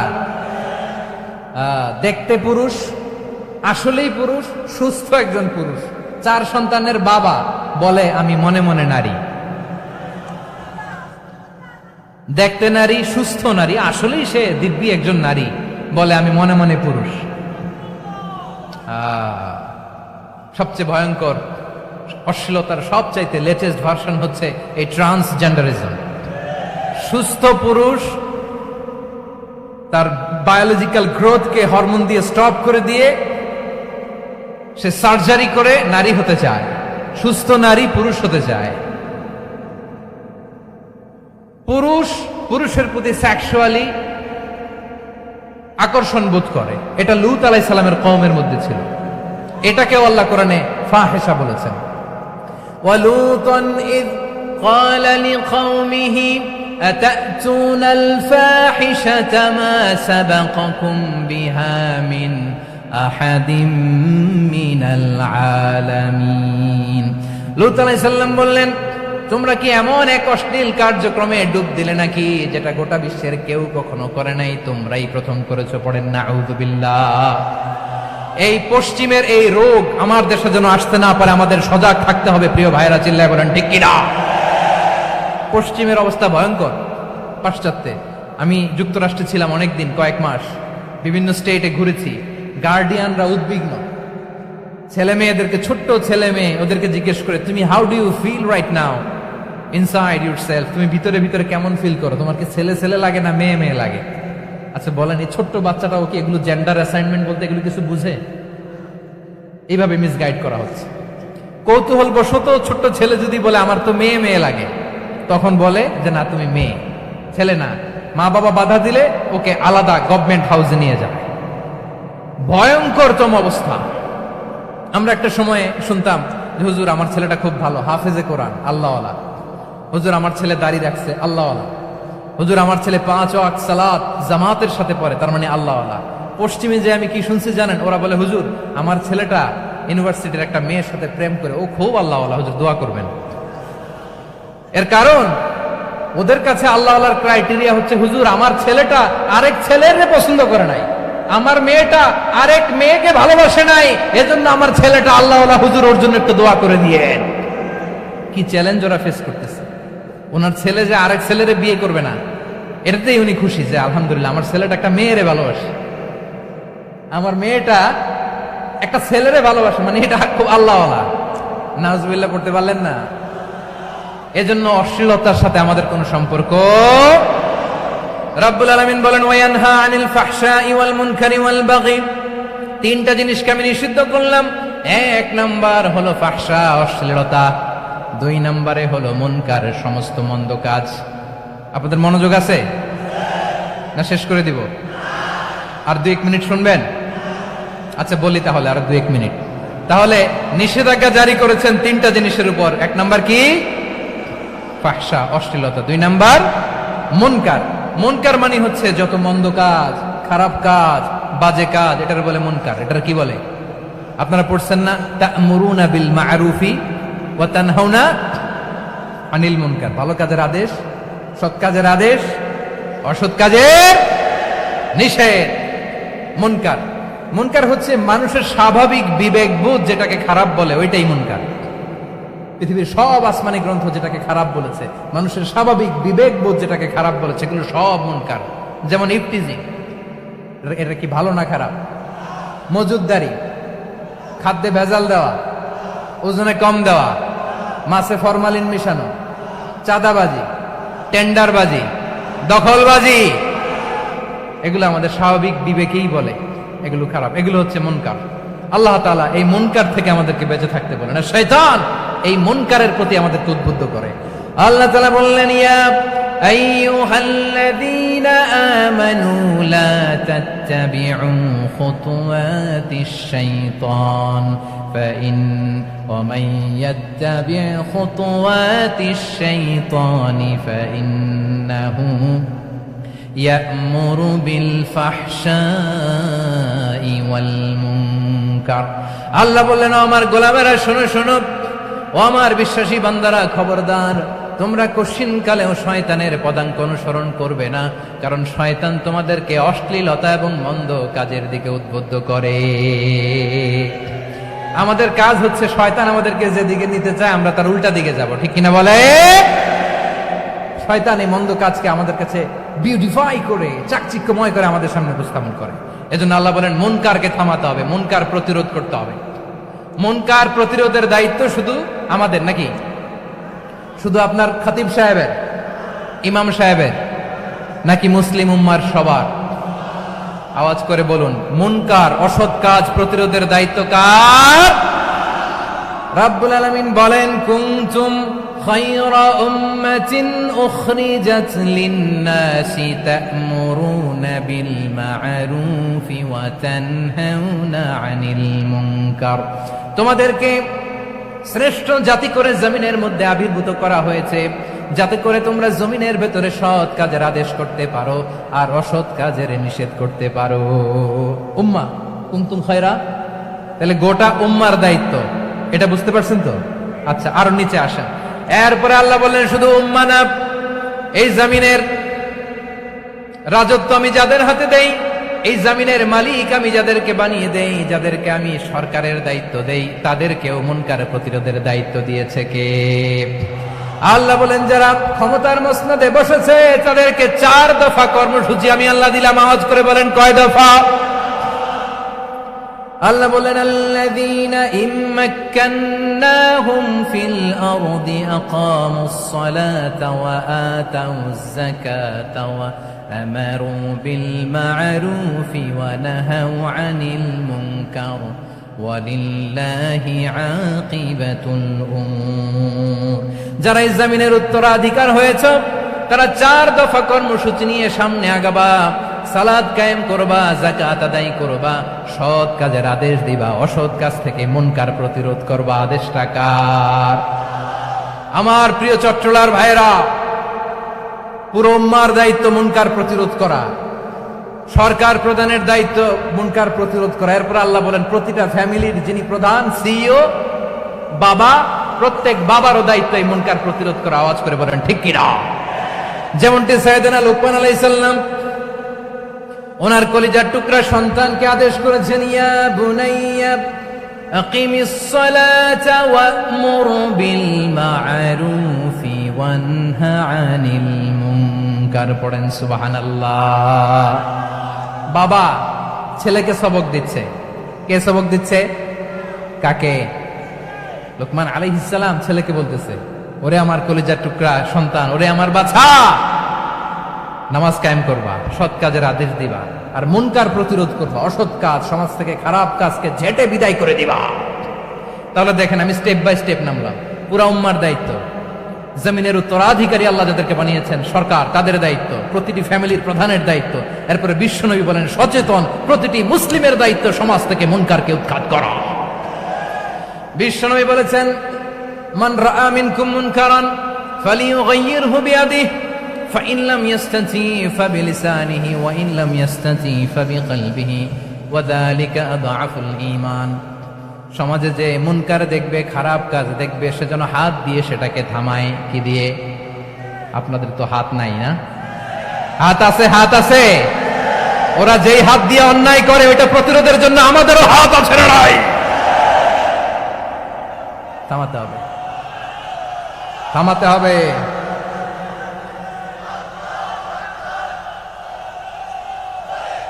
বসুন আমার প্রিয় ভাইয়েরা, ওরা ওদের যে হাত দিয়ে টেন্ডারবাজি করে, চাঁদাবাজি করে, ইফটিজিং করে, দখলবাজি করে, যে হাত দিয়ে, ওই মুনকার থামায় দেওয়ার জন্য আল্লাহর দেয়া আমাদেরও দুটি হাত আছে না নাই? আমাদেরও হাত আছে। থামাইতে হবে, থামাইতে হবে, হিম্মত করতে হবে। আমার প্রিয় ভাইয়েরা, না থামালে আমরাই ডুববো শেষমেশ। আমাদের বাঁচার জন্য হলেও থামাইতে হবে। রব্বুল আলামিন বলেন, ওয়াত্তাকু ফিতনাতাল লা তুসিবান্নাল্লাযীনা যালামু মিনকুম খাসসা। ও আমার গোলামেরা, ওই আযাবকে ভয় করো যে আযাব যখন আমি জমিনের বুকে পাঠাই শুধু জালেমদেরকেই মারি না, আলেমদেরকেও মারি।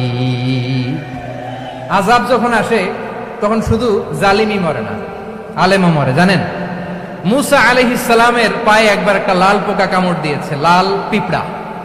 লাল পিঁপড়া কামড় দিলে খুব আরাম লাগে না? কি লাগে? হ্যাঁ, জলে না?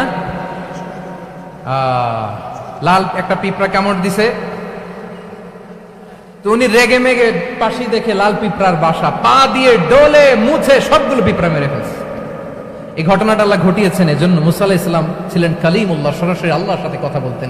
তিনি আল্লাহকে জিজ্ঞেস করেছিলেন, আল্লাহ তুমি যখন কোন জনপদে আযাব পাঠাও, শাস্তি দাও, ওখানকার শুধু জালেমরাই তো মরে না, ভালো মানুষগুলাও মরে, তো আযাব দিবা মুশরিকদের উপর দিবা, অবাধ্যদের উপর দিবা, ভালো মানুষগুলারে মারো কেন? আল্লাহ বললেন, মুসা তোমার যে কামড় দিছিল পায়ের মধ্যে পিঁপড়া, কয়টা পিঁপড়া? জোরে বলেন। একটা পিঁপড়া, সবগুলারে মারলা কেন? রেগে মেগে পুরো পিঁপড়ার বাসা ভেঙে মেসাকার করলা কেন? এই মুসা, আমি যখন অ্যাকশনে যাই, আমি যখন শাস্তি দেই, তখন এত বাস বিচার করা হয় না, বাস বিচার করা যায় না। যখন অ্যাকশনে যাওয়া হয় ওইটা ডাইরেক্ট অ্যাকশন হয়ে যায়। চিল্লায় আপনার ঠিক কিনা? এজন্য আমাদের বাঁচার জন্য হলেও এই পাপ থামাতে হবে, এই শয়তানের অট্টহাসি থামাতে হবে, অন্যায় অপরাধ সমাজ থেকে আমাদের থামাতে হবে। কারণ আযাব আসলে ওরাও মরবে, আমরাও মরব। একটা জাহাজ 2 তলা, আপনি আছেন 2য় তলায়। শুনতেছেন? শুনতেছেন? জাহাজ কয় তলা? আপনি কোন তলায়? 2য় তলায়। নিচের তলার কিছু লোক জাহাজের তলা ছিদ্র করতে আরম্ভ করছে। কি ছিদ্র করতেছে? আচ্ছা, জাহাজের তলা ছিদ্র করলে তলা দিয়ে কি ঢুকে? এখন আপনি যদি বলেন আমার কি, আমি তো 2 তলায়, আমার কি, আমি তো সেফ, আমি তো সেফ জোন, আমি তো ভালো আছি, আমি তো ভালো আছি, ওরা ছিদ্র করে ওরা মরবে। আসলে কি শুধু ওরা মরবে? নাকি তলা ফুটো হলে ভিতরে পানি ঢুকলে আপনার শরীর সমাধি হবে? তলা দিয়ে যখন পানি ঢুকবে, জাহাজ ঢুকলে আপনিও মরবেন। এজন্য নিজে মরার আগে ওই পাগলগুলোর নিচতলায় যে থামাতে হবে, চিল্লায় বলেন ঠিক কিনা। এজন্য আল্লাহ বললেন মুনকার প্রতিরোধের দায়িত্ব সমাজের টপ টু বটম সবার। পুরো আম্মার দায়িত্ব, সরকার প্রধানের দায়িত্ব, প্রতিটি ফ্যামিলির প্রধান বাবার দায়িত্ব, বিশ্বনবী বললেন প্রতিটি সচেতন মুসলিমের দায়িত্ব। এজন্য মুনকার প্রতিরোধ করার দরকার আছে না নাই? সমাজে এই যে ইফটিজিং হয়, আপনার বোনের বয়সী একটা মেয়েকে কিছু বখাটে টিটকারি করে, এই বলে সেই বলে, নোংরা কথা বলে, রাস্তায় দেখেও আপনি পাশ দিয়ে না দেখার মতো চলে যান কেন? আপনি দাঁড়ান না কেন? আপনি দাঁড়ালেই তো থেমে যাবে, কারণ সত্যের যে শক্তি তার সামনে মিথ্যা মুখ থুবড়ে পড়ে। আপনার সামনেও কিছুই না, নাথিং। আপনি দাঁড়ান, ওকে প্রশ্ন করেন যে আমার বোনকে তুমি ডিস্টার্ব করো কেন? আপনাকে দেখে আরো 5 জন দাঁড়াবে, 5 জনকে দেখে আরো 10 জন দাঁড়াবে। আমাদের নীরবতা আর আমাদের নিশ্চুপ থাকাই জালিমদেরকে আরো শক্তিশালী জালিম বানিয়েছে। এজন্য মুনকার প্রতিরোধের দায়িত্ব আমাদের সবার। টেন্ডারবাজি, চাঁদাবাজি, দুর্নীতি, অপরাধ, দখলদারিত্ব, মজুদদারি, এগুলো সব কিছু একসাথে প্রতিরোধ করতে হবে, ঠিক কিনা বলেন? একটা মানবিক সমাজ যদি চাই, প্রতিরোধ করতে হবে। প্রিয় ভাইয়েরা, আল্লাহর শপথ নিয়ে বলি, এই নাসিহাতগুলো সবার জন্য, সব দলের জন্য, সব মতের মানুষের জন্য। আমরা কোনো দলের প্রতি মানুষকে ডাকি না, আমরা ডাকি ইসলামের দিকে। সব দলের, সব মতের, সব মানুষদেরকে আমরা আহ্বান জানাই, আসুন আমরা একটা সুন্দর সমাজ বিনির্মাণ করি। এই যে নতুন বাংলাদেশের এক সুযোগ এসেছে, আর জীবনে হয়তো আসবে না, সামনের 100 বছরে এই সময় আসবে না।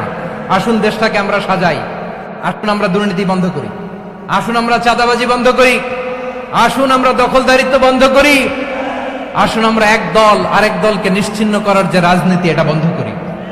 সব দলের প্রতি আমার আহ্বান।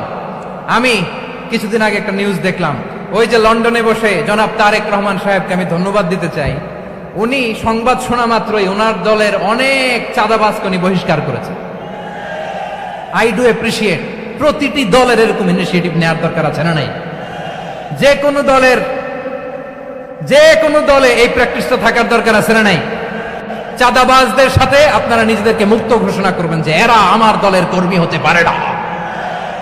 আমরা চাঁদাবাজ মুক্ত বাংলাদেশ চাই, জুলুম মুক্ত বাংলাদেশ চাই, ফ্যাসিজম মুক্ত বাংলাদেশ চাই, গুণ খুন খারাপি মুক্ত বাংলাদেশ চাই।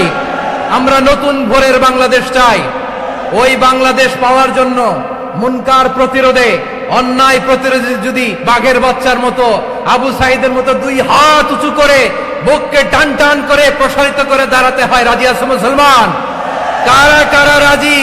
আল্লাহকে হাত দেখিয়ে প্রতিজ্ঞা করো।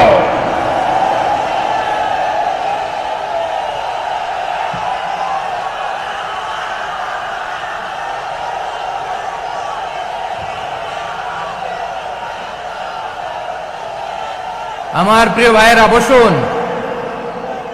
বসুন আমার ভাইয়েরা। রাব্বুল আলামিন বলেন, ওয়ায়ানহা আনিল ফাহশাই ওয়াল মুনকারি ওয়াল বাগি ইয়াইদুকুম লাআল্লাকুম তাযাক্কারুন। বসুন। আল্লাহ বললেন, আমি অশ্লীলতাকে নিষেধ করি, আমি সব ধরনের মন্দ কাজকে নিষিদ্ধ করি, সব শেষে আমি সীমা লঙ্ঘনকে তোমাদের জন্য নিষিদ্ধ করি। আলোচনা মনে আছে তো, না ভুলে গেছেন? নিষিদ্ধ করেছেন কয়টা জিনিস? 1 নম্বরে অশ্লীলতা, 2 নম্বরে মুনকার তথা সব মন্দ কাজ, 3 নম্বরে আল বাগি, সীমা লঙ্ঘন, ক্রসিং দ্য লিমিট। সীমা লঙ্ঘন করা ভালো না। We all should know our limits. চিল্লায় বলেন ঠিক কিনা? একই আয়াতে আল্লাহ বললেন, কুল ইন্নামা হাররামা রাব্বিয়াল ফাওয়াহিশা মা যাহারা মিনহা ওয়া মা বাতানা ওয়াল ইসমা ওয়াল বাগিয়া বিগাইরিল হক। অন্যায় ভাবে যে অবাধ্য হয়, যে সীমা লঙ্ঘন করে, তাদেরকেও আমি এটা হারাম করে দিলাম। সীমা লঙ্ঘন করা হারাম, সীমা লঙ্ঘন করা হারাম। আল্লাহ বারবার আমাদেরকে ওয়ার্নিং দেয়। যখন আমরা থামি না তখন আল্লাহ ধরে, আর যখন ধরে তখন ছাড়ে না। ধরে না, ধরলে আল্লাহ ফেরাউনকে কিন্তু হুট করে ধরে নাই, আপনারা জানেন 9 বার ওয়ার্নিং দিয়েছে ফেরাউনকে। আল্লাহ তাআলা ওয়ার্নিং দিয়েছিল কয়বার? বীর চট্টলার বীর সেনানীরা আওয়াজ করে বলেন, ফেরাউনকে ধরার আগে ওয়ার্নিং দেয়া হয়েছিল কয়টা? রব্বুল আলামিন বলেন, ওয়ালাকাদ আতাইনা মূসা 9 আয়াতিন বাইয়িনাত, 9টা মুআজিজা দেখিয়েছি। 1 2 3 বারবার এইভাবে রিমাইন্ডার, ওইভাবে রিমাইন্ডার, এইভাবে নসিহত, ওইভাবে দাওয়া। ফাকুলা লাহু কাওলান লাইয়িনা, নরম করে বলো, সফট করে বলো, যত ওয়ে হতে পারে দাওয়া মেথডোলজি।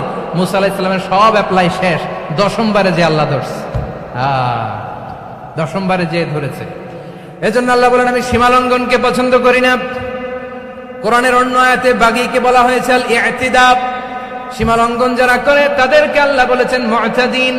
ওয়াকাতিলু ফি সাবিলিল্লাহিল্লাযীনা ইউকাতিলুনাকুম ওয়ালা তা'তাদু ইন্নাল্লাহা লা ইউহিব্বুল মুতাদিন। আমি সীমালঙ্ঘনকারীদেরকে কঠিনকালেও পছন্দ করি না।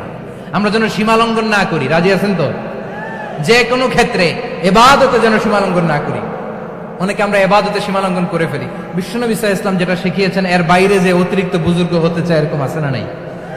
করা যাবে না, কোনো ক্ষেত্রেই সীমালঙ্ঘন করা যাবে, এমনকি যুদ্ধ ক্ষেত্রেও না। বিশ্বনবী সাল্লাল্লাহু আলাইহি ওয়াসাল্লাম বলেন, খবরদার যুদ্ধ ক্ষেত্রেও সীমালঙ্ঘন করো না।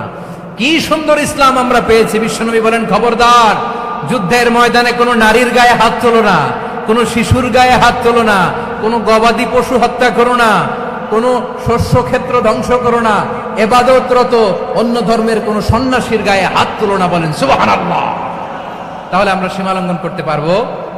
প্রিয় ভাইরা, একটা সুখী, সমৃদ্ধ, শান্তির সমাজ, মানবিক সমাজ যদি আমরা গঠন করতে চাই, আমাদের আল্লাহর দেয়া কয়টা আদেশ মানতে হবে বলেন দেখি? সবাই বলেন কয়টা? আর বেঁচে থাকতে হবে কয়টা জিনিস থেকে? আওয়াজ করে বলেন কয়টা? আচ্ছা, আদেশ নাম্বার 1 কি ছিল বলেন? আল্লাহর আদেশ কি? 1 নাম্বার আদাল, ন্যায় পরায়ণতা। আমরা সুবিচার, সুশাসন, ন্যায় বিচার চাই কি চাই না? 2 নম্বরে কি ছিল? মাশাআল্লাহ, আওয়াজ করে বলেন 2 নম্বরে কি ছিল? ইহসান, আমরা যেন সবার প্রতি দয়া পরবশ হই, ইহসান করি।